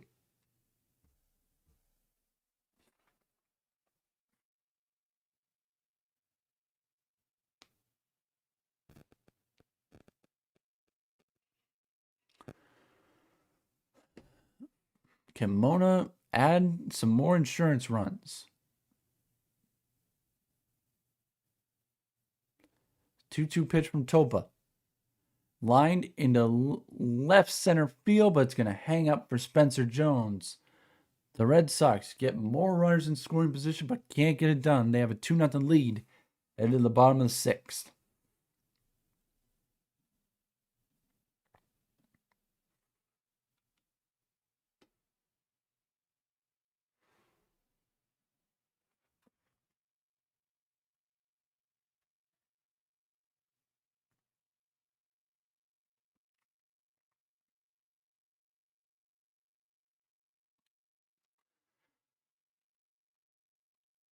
So Jake Bennett will go back to work, still with a 2-0 lead.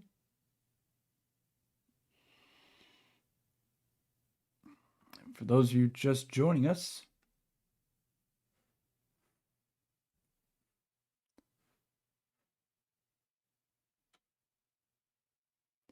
here's the way things look in the standings on the American League side. The Yankees trail Tampa Bay by 4. The Red Sox trail them by 7. Guardians just 3.5 back of the White Sox, and the Rangers right on the Astros' tail, just 2 back. So are the Mariners, just 4 back. Meanwhile, the AL wildcard race, Red Sox can pull within 2 games of the Yankees and add some distance, hopefully, to the Guardians, who are trying to hold off anywhere from 2 to 5 teams for that last wildcard spot.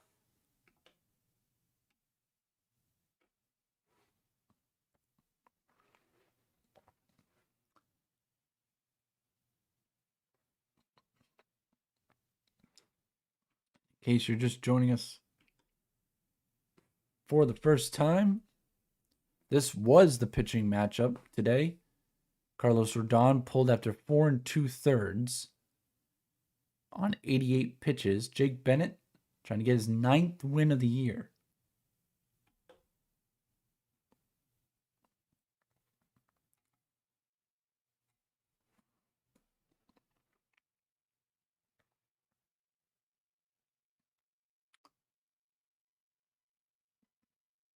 Bennett today has used mostly his fastball, his changeup, and his sinker.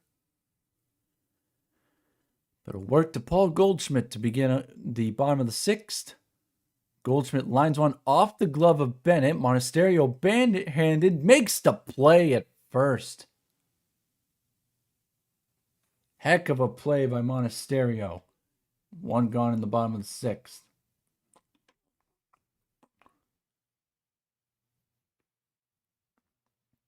Luckily for Bennett, it was the glove hand, not the pitching hand.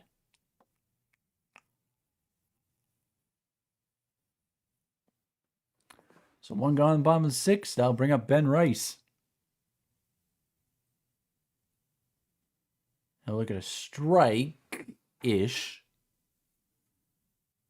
at the top of the zone. Counts 0-1.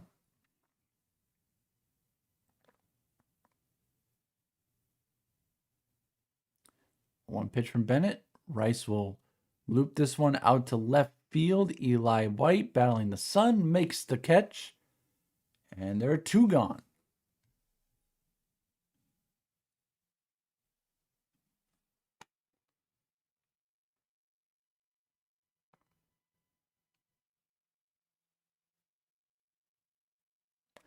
Now we'll bring up Ahmed Rosario. 0 for 2 today.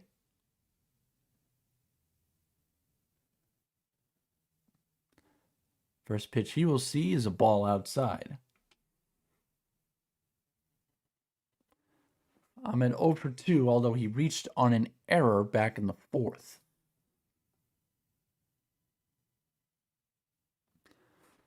The 1-0 pitch to him from Bennett. Swung on a miss on a sinker outside, and the count's 1-1.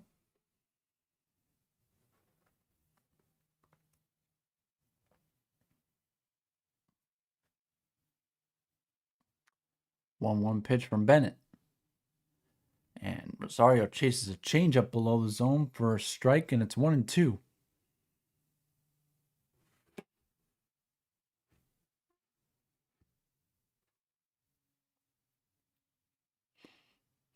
One, two coming. Rosario slaps one foul on the first base side. 1-2 still.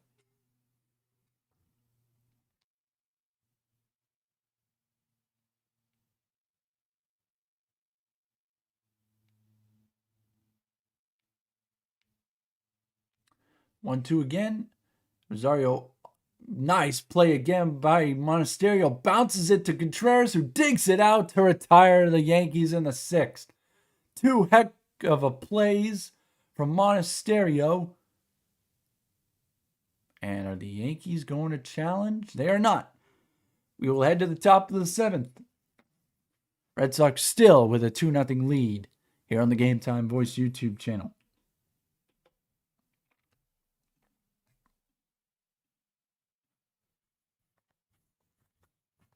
Mona flashing the leather today.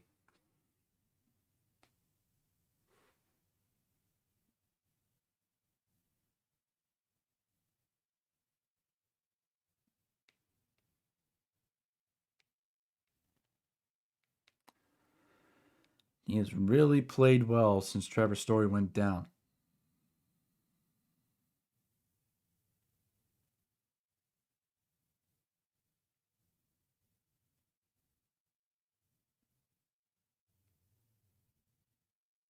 Now, if we can only get him to get his bat going. And his bat is the only reason why I need Trevor Story to come back. Because I think Mona's a much better defensive player. But Trevor Story's bat is sorely needed.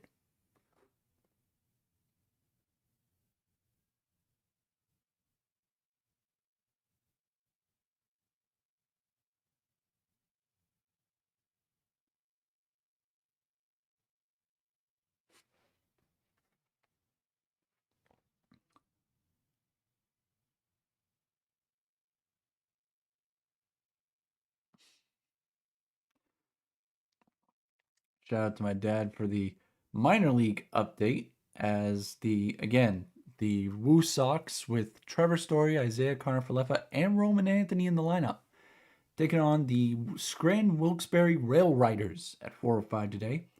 Meanwhile, the Greenville Drive, the single A team, taking on the Rome Emperors at 6:45. Meanwhile, the Portland Sea Dogs are in Richmond to take on, yes, the Flying Squirrels at 7:05. God, I love minor league sports.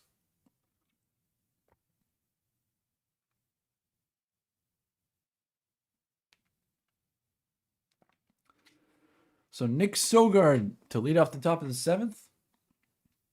And another new pitcher for the Yankees. And I will get that name for you in just a sec.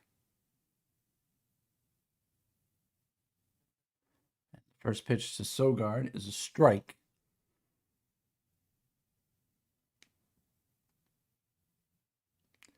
Ryan Yarbrough, the lefty, and Sogard squares the bunt, but it's a pop-up right to Yarbrough, and he will make the catch for the first out.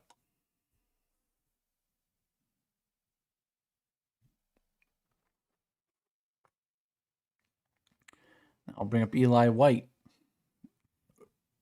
Drew a walk in his last at-bat.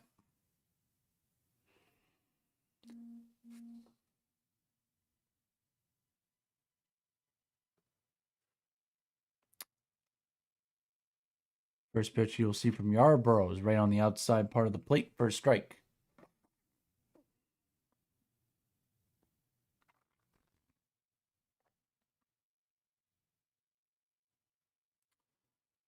The 0-1 to Eli. And he swings well before a changeup. It counts 0-2.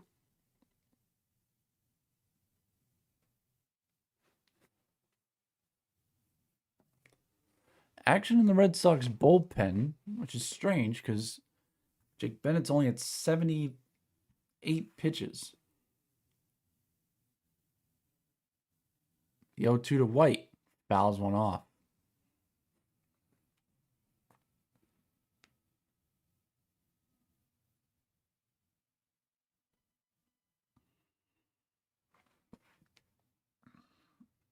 Check this. Oh, no, wait. No, Bennett's at 83. Never mind.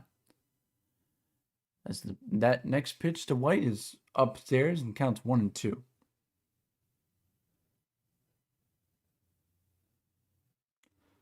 So Bennett right now, it's 6 innings, 3 hits, 7 strikeouts on 83 pitches. As White swings and crushes one left center field. Back goes Bellinger, but he makes the catch. Actually, no, excuse me. Spencer Jones makes the catch, and there's 2 gone in the top of the 7th. White with a good connection there. Just missed it.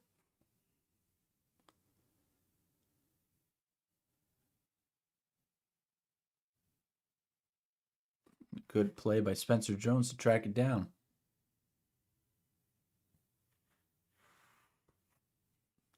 I'll bring up Jahmai Jones. Look on the strike on the outside part of the plate. I don't know why nobody wants to challenge. So Hunter Wilstead has missed some pitches. Jemai struck out twice and got hit by a pitch in his last at bat. That one definitely is a ball and it's outside.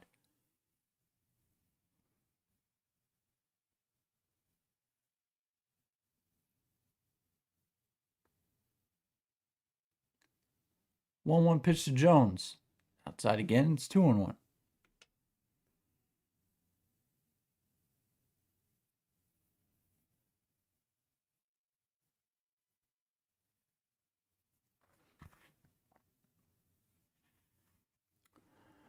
Yarbrough from the stretch, the 2-1 pitch, and Jones swings and rockets one left center field, but this time it will find Cody Bellinger.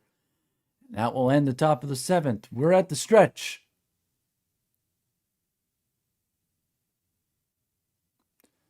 And looks like Jake Bennett's day is done. 6 innings, 7 strikeouts, 3 hits on 83 pitches.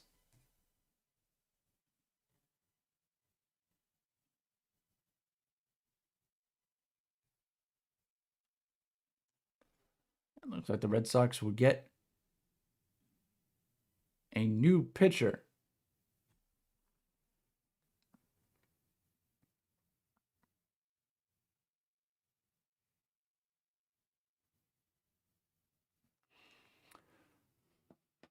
I'll shout out in the chat. Ronnie Hood. Welcome him into the live stream. Also was very kind to give me a like and subscribe. So we are currently at 98 subscribers.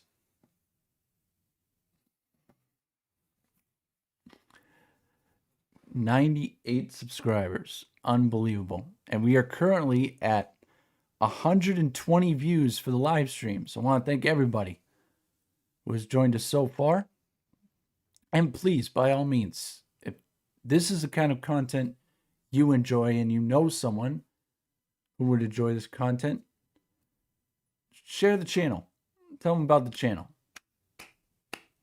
And also, I'm just going to put this out there because I don't know who's watching. Somebody might be watching. But if you do know a team, whether it be at the college, minor league, or professional level, I don't know, who might be interested in a broadcaster, be very happy to let you guys know. I definitely love my job as a high school broadcaster, but definitely looking to move up the ladder. So if anybody knows of a position, by all means, I am open to it.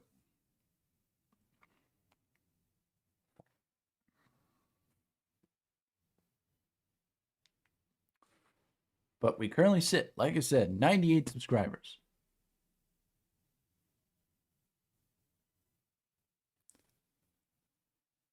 Two away from triple digits.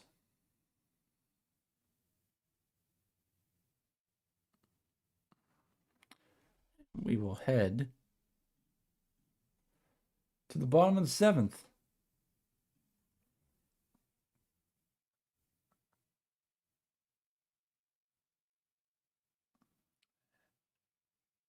As the train goes past Yankee Stadium. So Jake Bennett, his day is done. 6 innings, 3 hits, 7 strikeouts for the young man.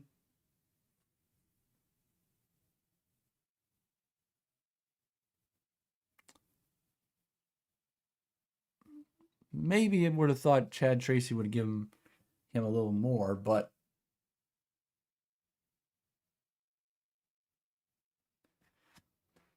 I don't think he wanted to chance it. Still only had 83 pitches.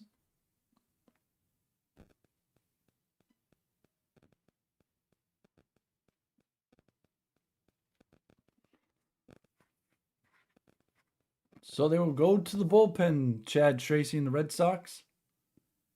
Tyron Guerrero come on to throw the 7th and maybe the 8th. We will see.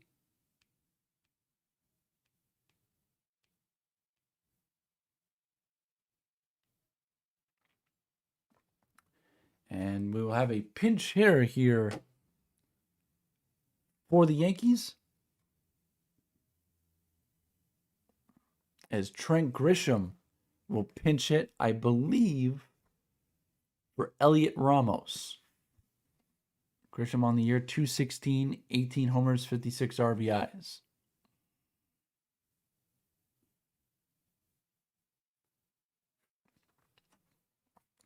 Gonna double check. See this.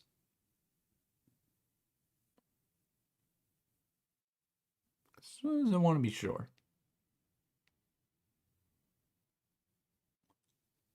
First pitch by Guerrero to Grisham. Second base, nice play by Sogard. Off balance throw, but this time Contreras able to apply the tag for the first out.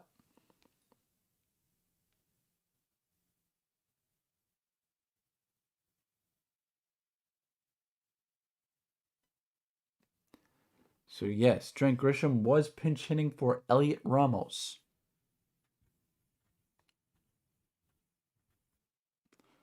Sogard's throw a little bit up the line, but this time Wilson able to hold on as Cody Bellinger will look at a strike. Cody's popped out, struck out so far today in game one of the doubleheader.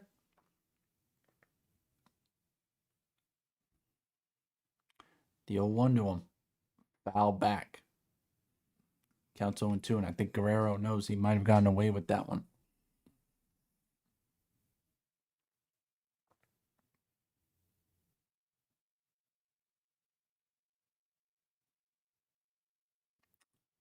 The 0-2 pitch.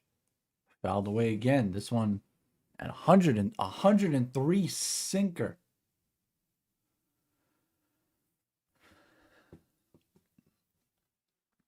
So fast pitch with some movement on it. Guerrero's 0-2. Did Bellinger hold up? Yes, he did. Counts 1-2.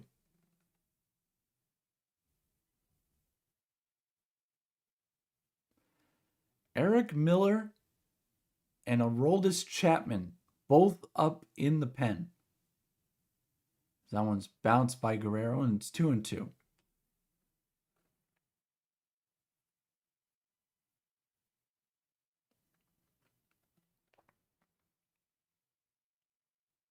A reminder, Garrett Whitlock was activated today. 2-2 pitch. Bellinger fouls that one off.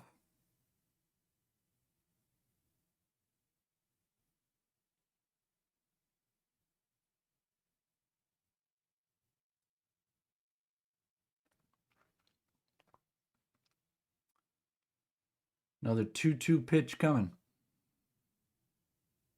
That one's outside. The count's 3-2.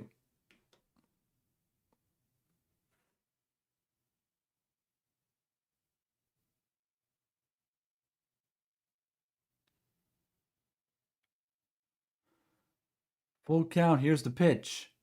Bellinger lines that one into center field. That's a base hit. Cedon over to get it. But Bellinger on with one out.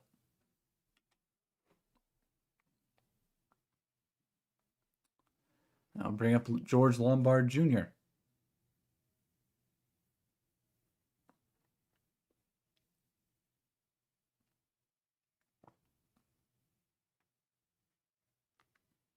It was 0 for 2 today.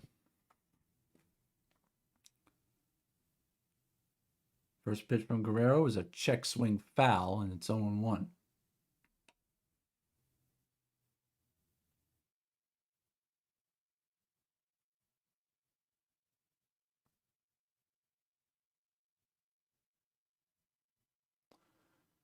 Oh, one coming. It's below 0 for a ball.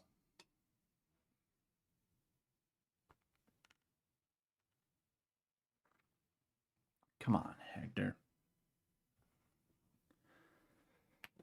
Please, please, please, please. Come on. 1-1. Lombard swings center field. Cedon barely had to move, and it's 2 gone in bottom of the 7th.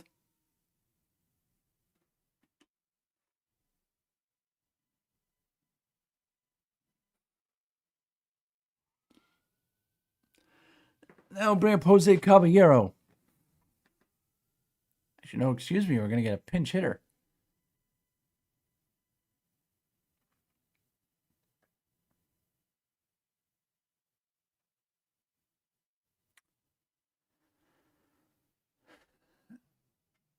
Let's see if we can get a name.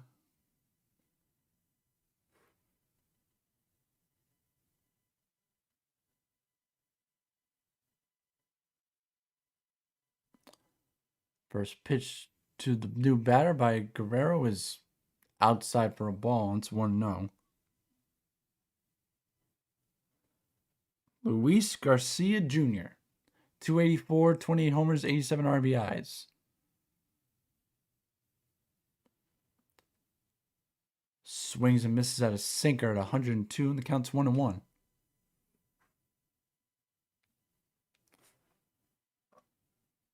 So Luis pinch hitting for Jose Caballero Jr.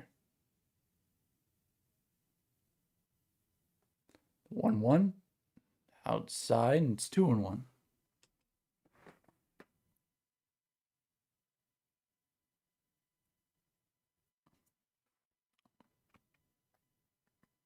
Bellinger leads off first. 2-1 pitch.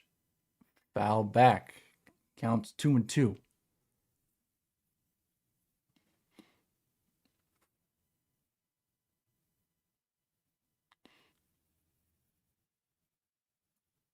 Bellinger on first. Garcia Jr. at the plate. The 2-2 from Guerrero. Foul back. They'll do it again.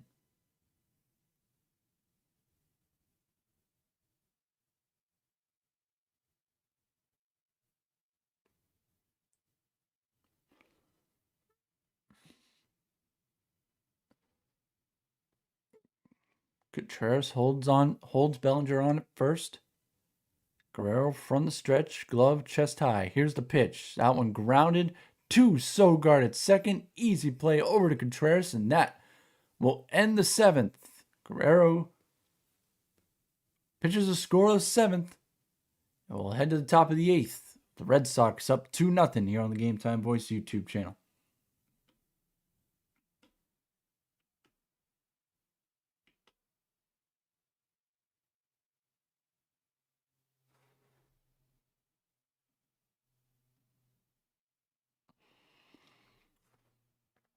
We'll be interested to see. They had both Chapman and Miller up on the bullpen.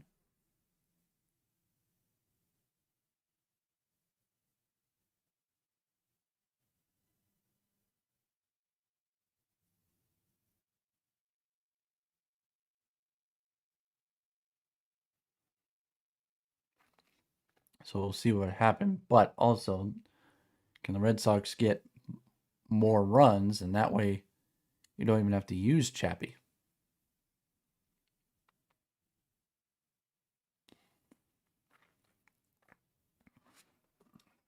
Don't think any other games. Let's just see.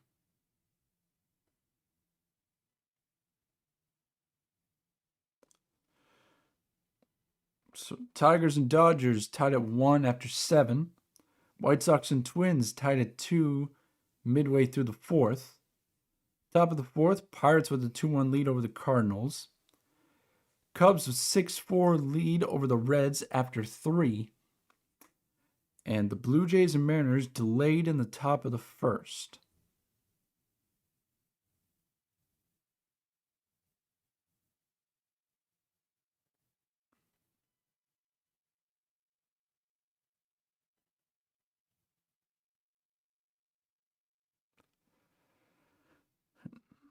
I believe there's college football going on today. As North Carolina up 15-10 over TCU. And USC up 7-0 over San Jose State.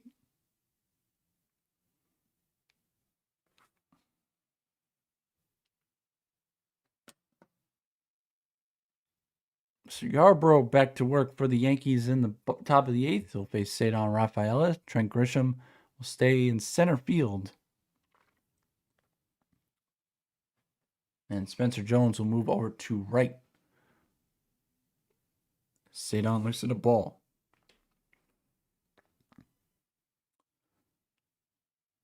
1-0 pitch to Rafaela. Right there for a strike. Jazz Chisholm into the game at short. The 1-1 pitch to Cedar fouls one off to the right. Counts 1-2.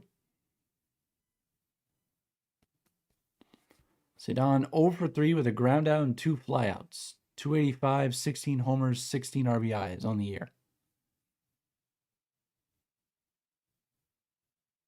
1-2 pitch to him. Chased way above the zone, and it's going to be another fly out to right field. Cedar 0 for 4 today.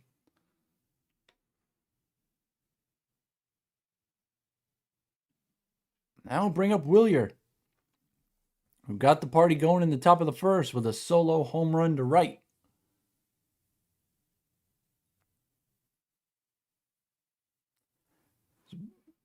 One for 3, though. First pitch from Yarbrough is right there for strike one.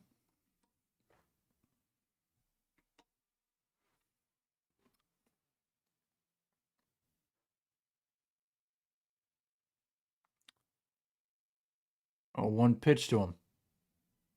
That's just an ugly swing on a cutter, and the count's 0-2. Willier's 23rd home run of the year and his 70th RBI.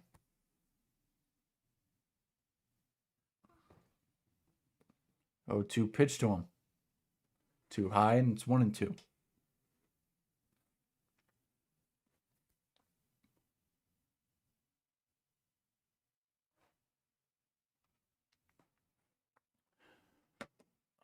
One-two pitch from Yarbrough.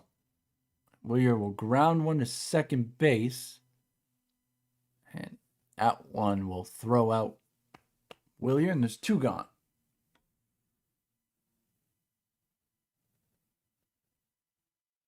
And looks like it's going to be Garrett Whitlock for the 8th, making his return off the injured list.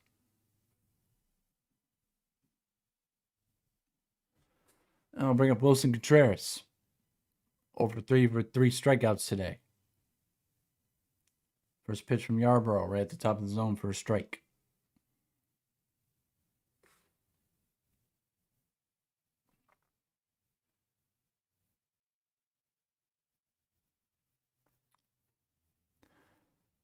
The 0-1 pitch coming from the big lefty. Contreras swings, and that one, big diving play there from the third baseman, Caballero. He'll throw out Contreras, and that will retire the side. So head to the bottom of the 8th. Red Sox still with a 2-0 lead here on the Game Time Voice YouTube channel.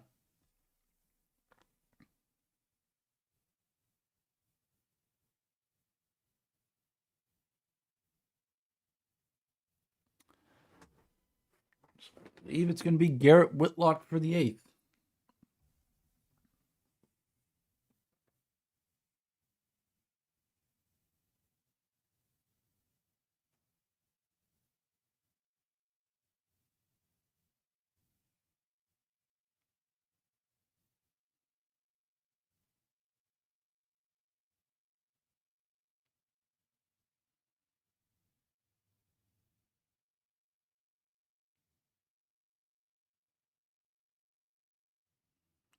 So it was Jake Bennett, if you're just joining us. 6 innings, 3 hits, 7 strikeouts on 83 pitches. Then Tyron Guerrero pitched a scoreless 7th. I believe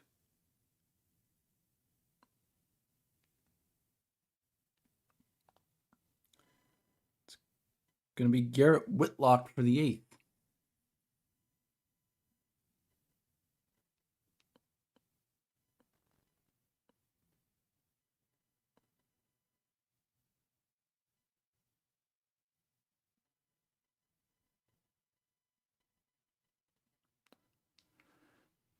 Garrett Whitlock's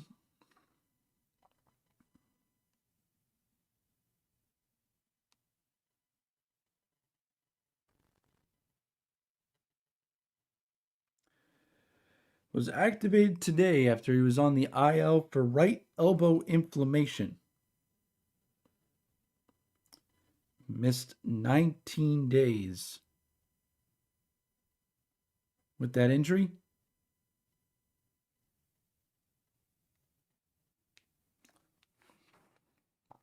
But I believe, unless I'm wrong, nope, it will be him.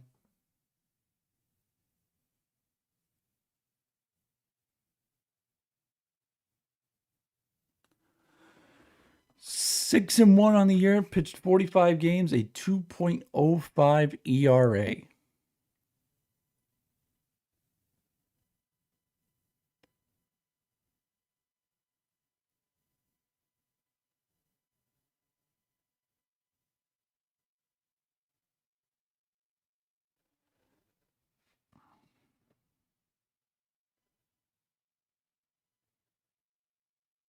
And we're going to have a little bit of a stoppage in play here as going to need some work done at home plate.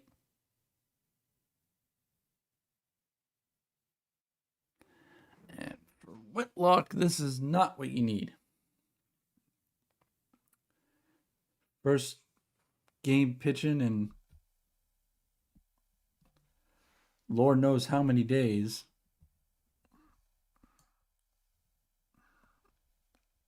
And you're getting iced.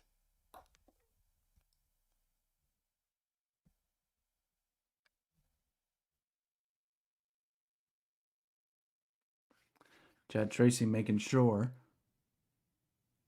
it looks all set and ready to go.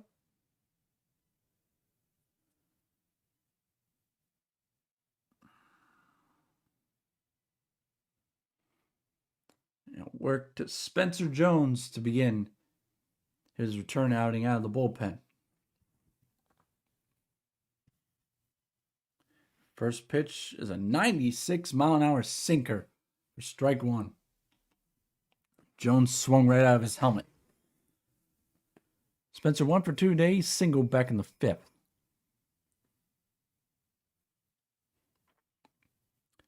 The 0-1, 95-mile-an-hour sinker, strike 2.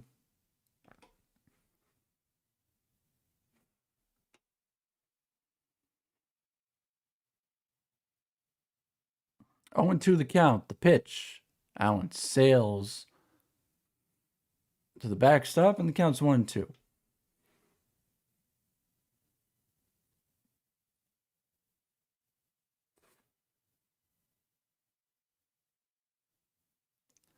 One-two pitch from Garrett. And a changeup that somehow Jones is able to fight off, and it's still 1-2.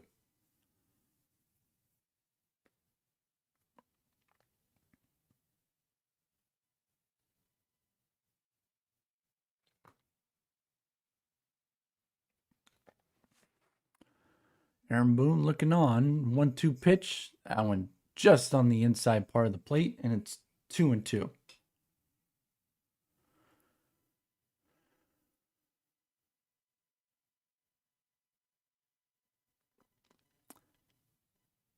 Two pitch again, and Jones swings and rockets one, but that one's going to hang up for Willier for the first out of the bottom of the 8th.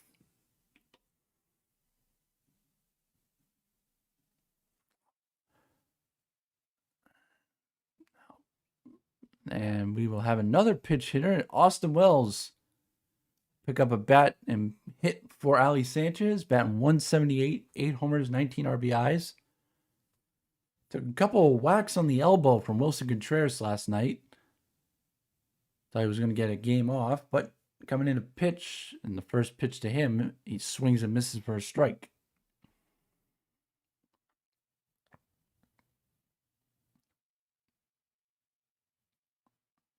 Time is called from Wells.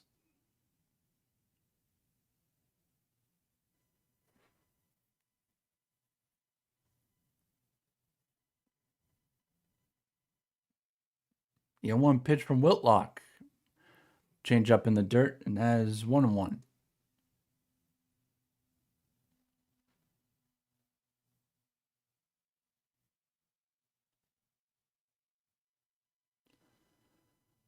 A 1-1 pitch. That one's even further in the dirt, and it's 2-1.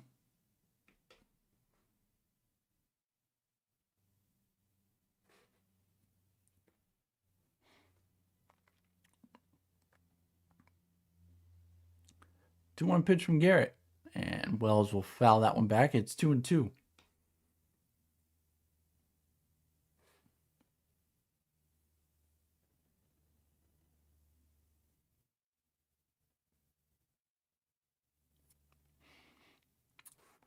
Two-two pitch inside, counts full.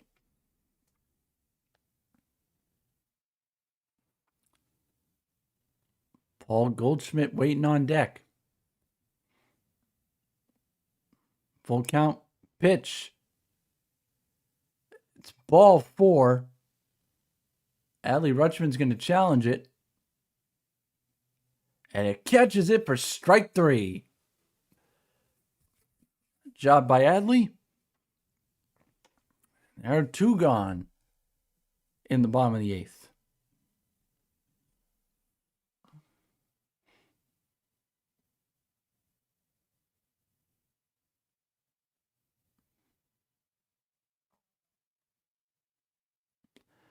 So that'll bring up Goldschmidt. There's nobody on and 2 outs.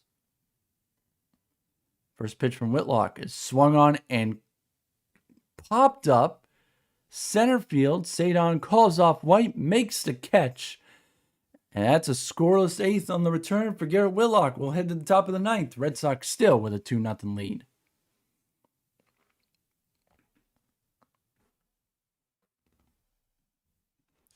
I tell you, off the bat, I thought that was crushed.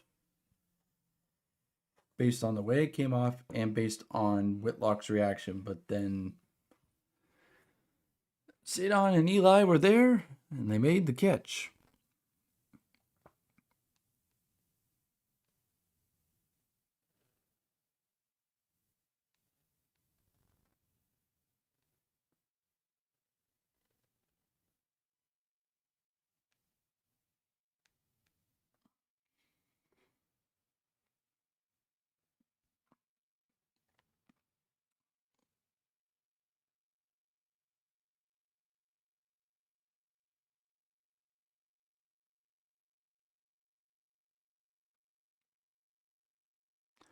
In other news, North Carolina beating TCU 15-10. So, Coach Belichick and the Tar Heels starting off 1-0 this season.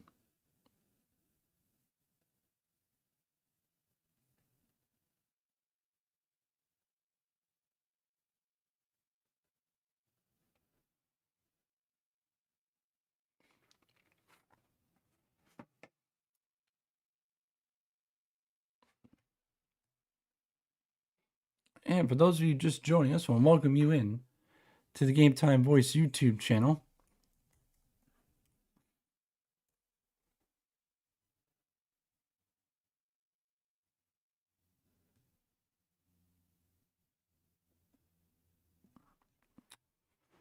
Now, for those of you who have been here for a while,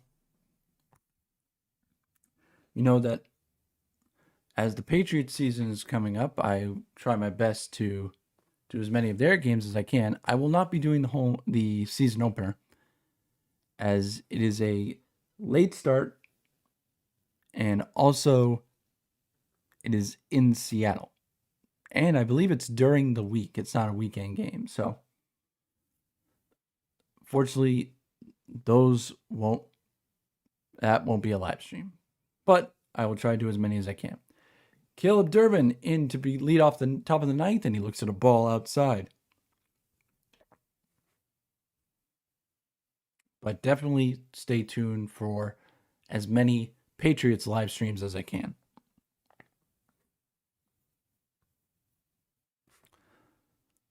Yarborough still out there. 1-0 to Caleb. Outside 2-0.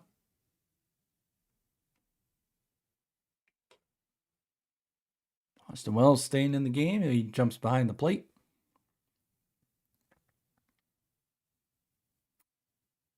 Two-0 to Caleb.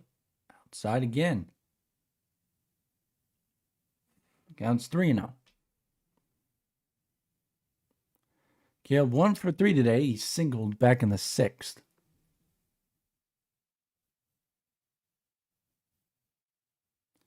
Three-zero pitch. Inside, ball 4. And Wells is going to challenge, but there's no way this caught any of the plate. 0.7 of an inch off the plate. Durbin's aboard. I'll bring up Adley Rutschman. 2 for 3 today.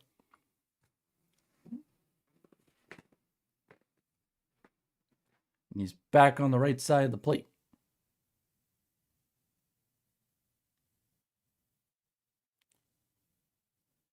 Yarbrough will throw and keep Caleb back.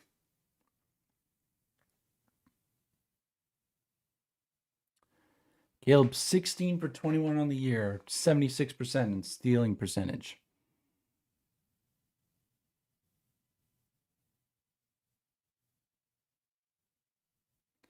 First pitch to Rutschman is outside for a ball.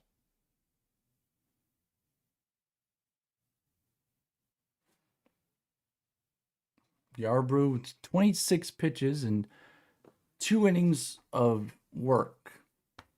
And his third right now. 1-0 pitch to Rutschman. As a strike. I don't know about that one. Hunter? Counts 1-1.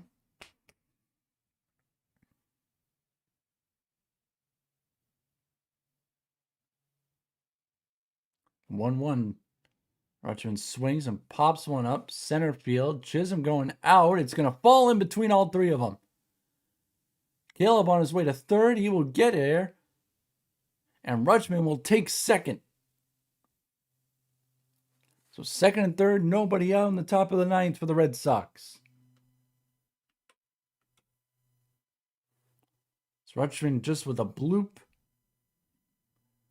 And it found a gap between all 3 Yankees out there.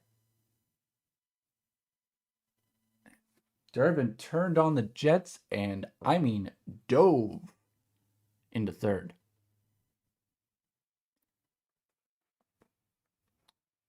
So, second and third, nobody out. I'll bring out Monasterio, who's 0 for 3. First pitch to him. It's inside for a ball. 0 for 3 with a flyout and 2 lineouts today for Andrew.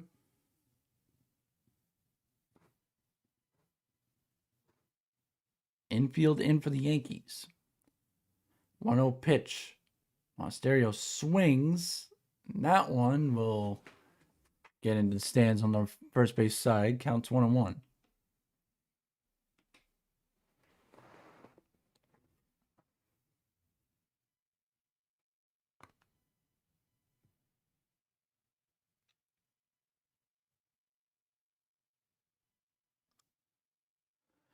One pitch. Monasterio swings, and that one again fouled off to the right, and the count's 1-2.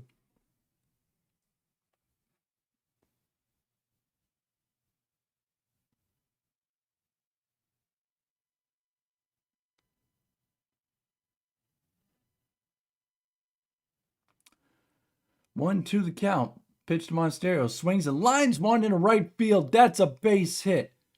Durbin will score. Rutschman will score as well. Andrew Monasterio comes through in the top of the 9th, and the Red Sox have a 4-0 lead.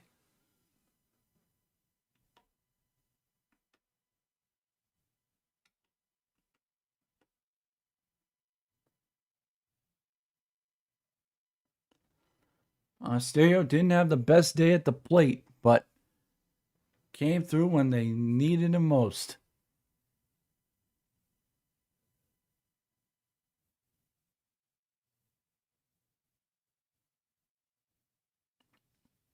Still nobody out.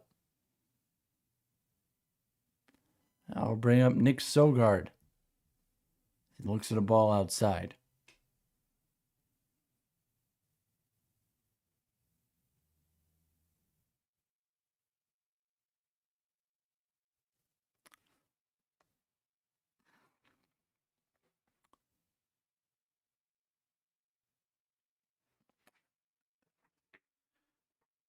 Chapman's still up, but he's now joined by Giovanni Moran.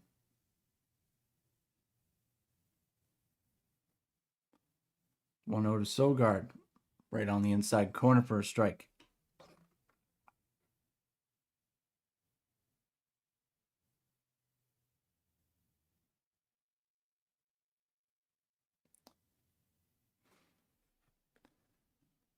One and one. The pitch is a strike. Sogard's going to challenge it. I think it caught. Nicked it. Whew. Counts 1-2.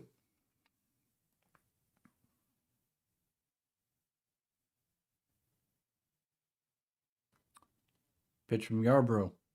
And Sogard swings and lines one into left field. That's going to get all the way to the wall. Monasterio hustling around. Bellinger took a spill. Now Monasterio's going to try to score, and he will do so. RBI double for Nick Sogard. It's a 5-0 lead for the Red Sox.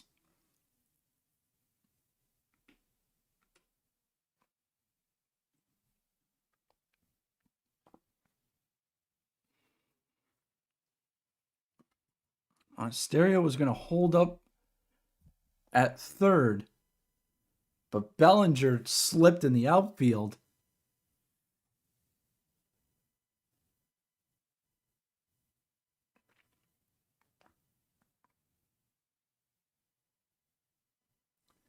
Mona pulled up for a moment, and then he took off.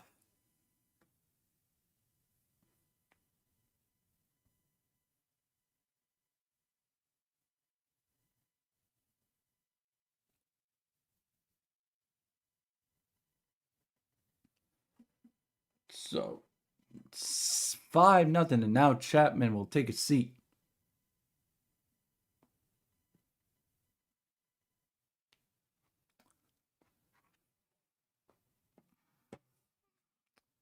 The Red Sox have comfortable breathing room and looking for more. Eli White will step in. He will look at a ball pending a challenge from Wells.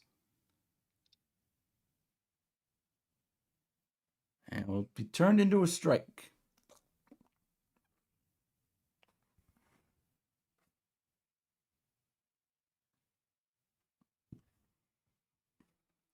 Or 1 to Eli. He'll golf one foul. Counts 0-2. Eli over 2, although he earned a walk back in the 5th.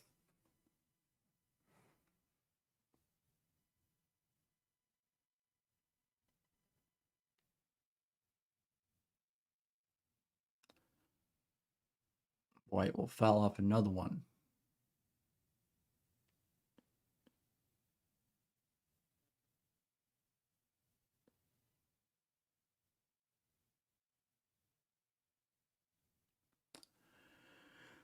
Oh, 2 pitch coming to Eli. The 40th pitch from Yarbrough at the pen. That one's upstairs, and it's a ball.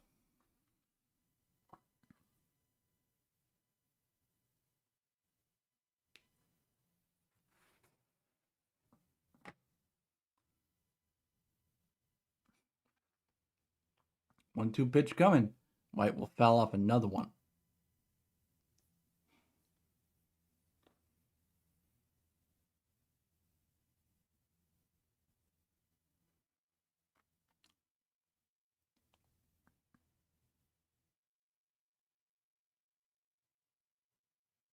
One-two again.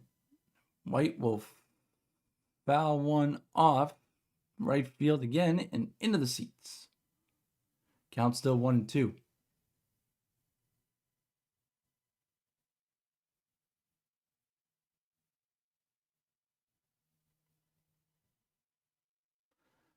Sogard on second. No outs, top of the ninth. 3-run top of the ninth, I should say, for the Red Sox. White fouls off another.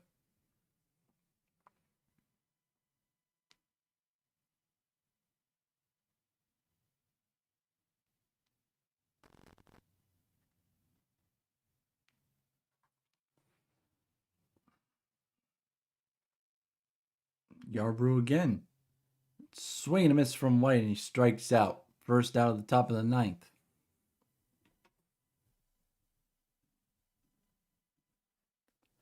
I'll bring up Jahmai Jones. Red Sox currently leading the MLB with 90 runs scored in the ninth inning or later. That is 7 more than the Padres in second place with 83 as Jahmai Jones looks at a ball outside.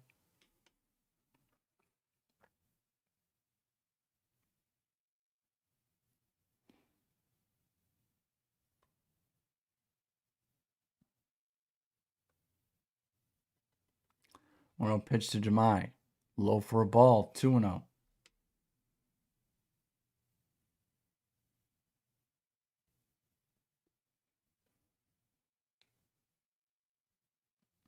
Jahmai 0 for 3 today with 2 strikeouts and I believe a ground out. He was hit by a pitch. Look at a ball low. It's 3-0. I mean, I get Aaron Boone wants to save his bullpen for game 2, but this kid's thrown 47 pitches. He's given up 3 runs, and now he almost hit Jahmai again. It's a walk. Runners on first and second, 1 out.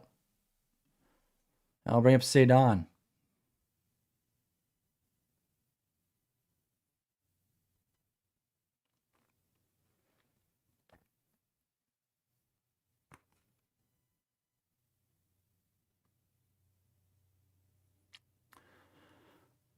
Two on, 1 out. Runners on first and second.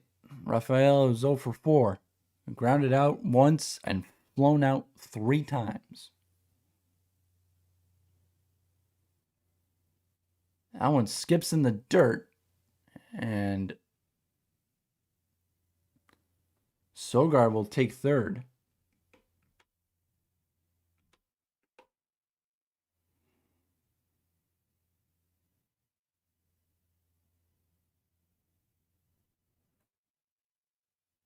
So now runners on first and third with 1 out.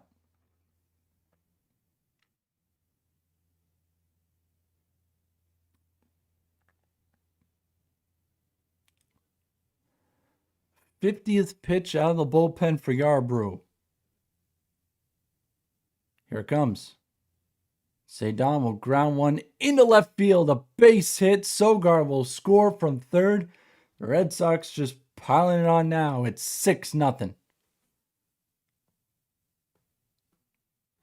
That one badly needed for Showdown.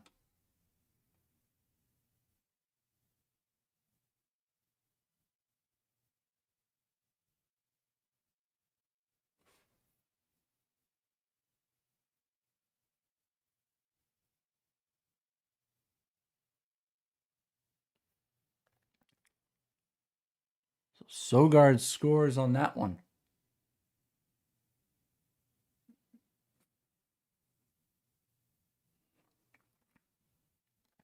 I'll bring up Willier, who got it going back in the top of the first with a home run.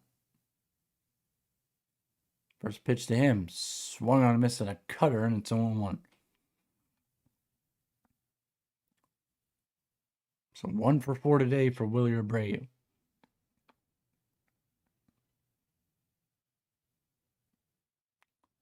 That one gets away, but nobody's going to advance.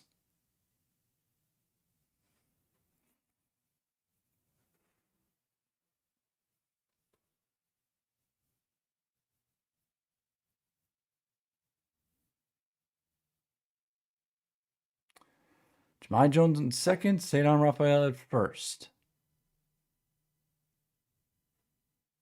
1-1 pitch to Abreu. Low for a ball. It's 2-1.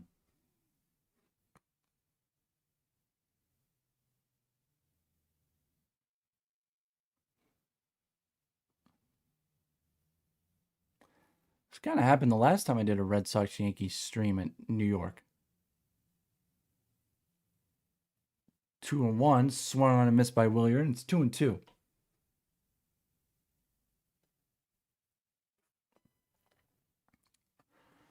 So Williard 23 homers, Wilson 26 homers, Durbin 12 homers, Cedon 16 homers. All those either career highs or tied for a career high.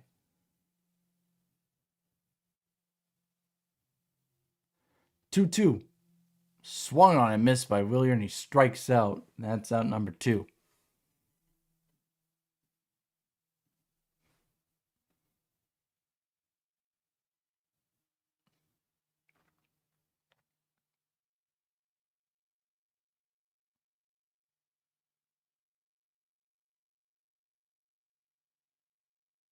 Now here's Wilson Contreras, 3 strikeouts and a ground out today.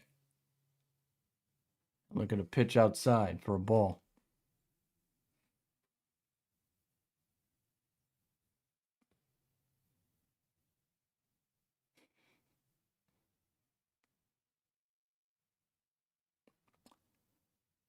One-zero pitch to Wilson.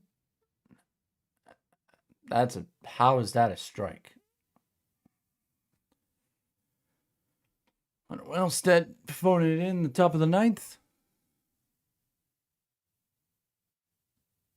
Wilson's up 6-0, so he's not really going to argue. 1-1. That one's high. 2-1.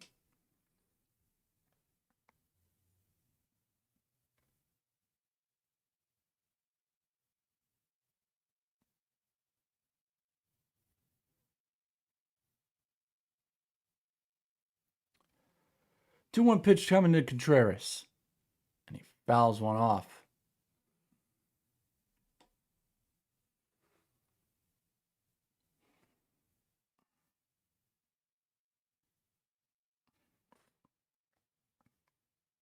Contreras trying to get something out of this game, just for his own sake.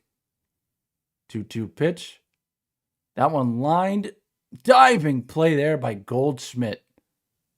And that will finally end the top of the 9th. But the Red Sox add 4 runs of insurance and they'll head to the bottom of the 9th with a 6-0 lead.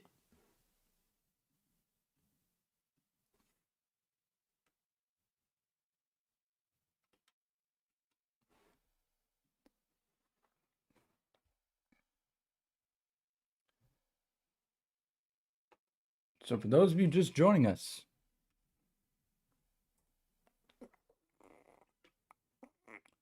taking a look at the division standings.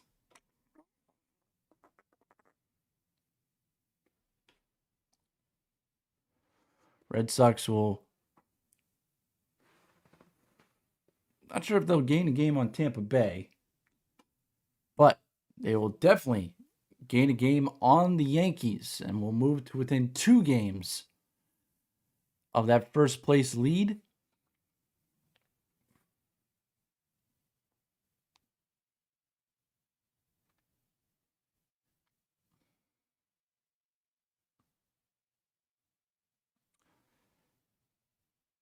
And for the moment,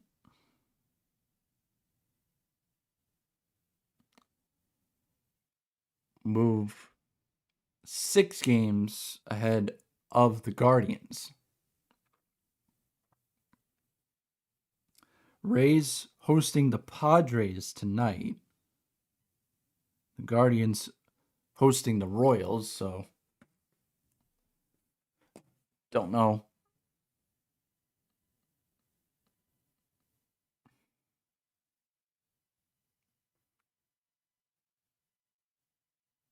How things will shake out, but you will see what happens.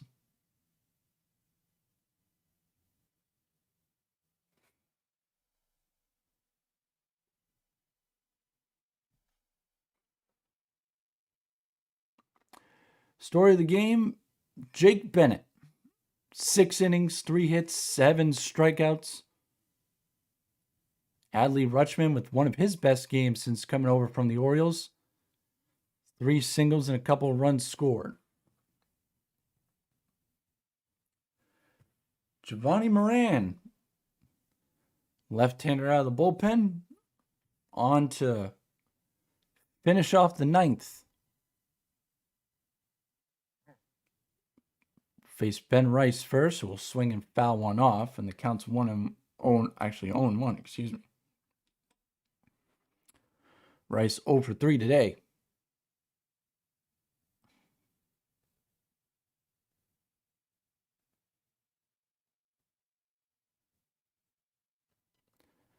Oh, 1 pitch right at the top of the zone for a strike.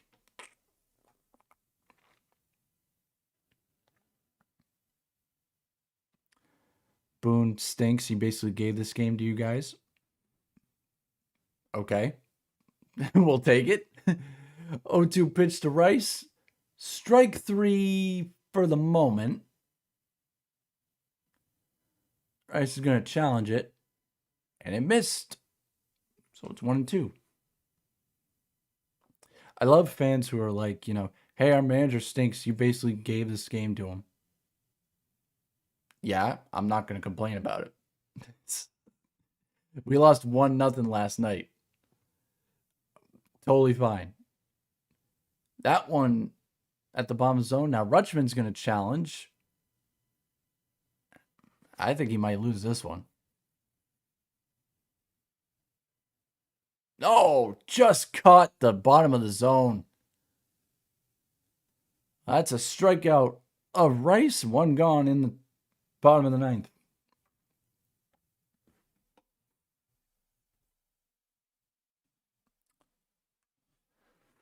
I'll bring up Ahmed Rosario 0 for 3 today.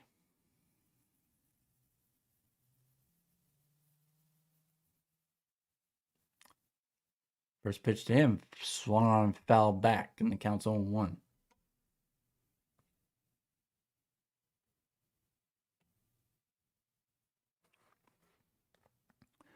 At 0 for 3 today, reached on an error, though, back in the 4th. The 0-1 pitch to him, swung on and missed on a changeup, and it's 0-2.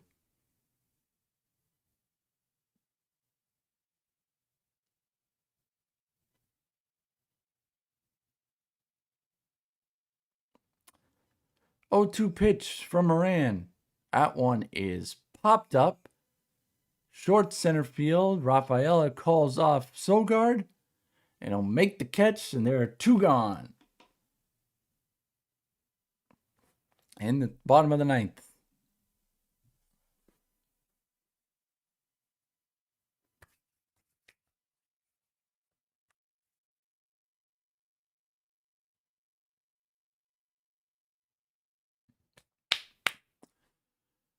Trent Grisham, who 0 for 1 today, he pinched hit back and around the later innings. The first pitch to him, right at the bottom of the zone for a strike. And that one at bat in the 7th, he grounded out.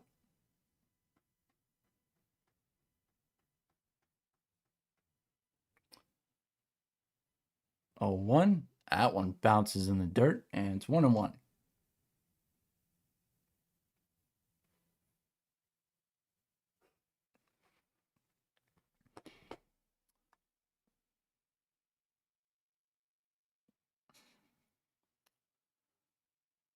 Moran, the second lefty today for the Red Sox. 1-1 pitch is up high. Bennett, a lefty, started. Then Guerrero and Whitlock, 2 righties out of the pen, and now Moran, the lefty, in to finish it off. It's 2-1 to Grisham. Outside, and I think Rutschman's going to lose this one.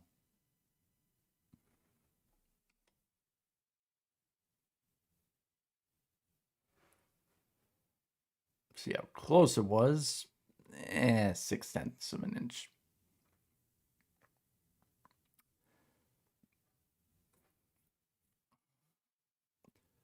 So 3-1 count. Pitch to Grisham. Swung on and lifted.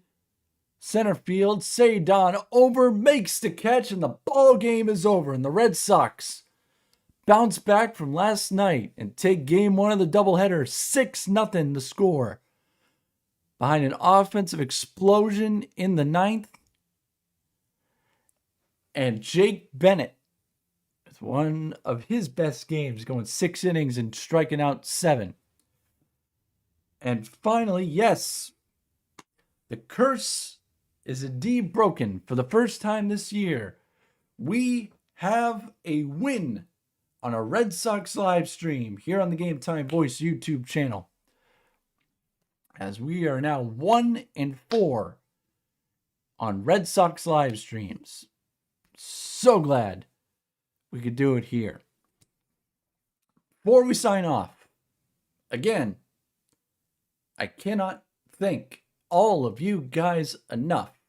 We started this week at 72 subscribers on this channel. We currently sit at 98 subscribers, 2 away from 100. We recently passed 100,000 views overall on everything we've posted here on the Game Time Voice YouTube channel.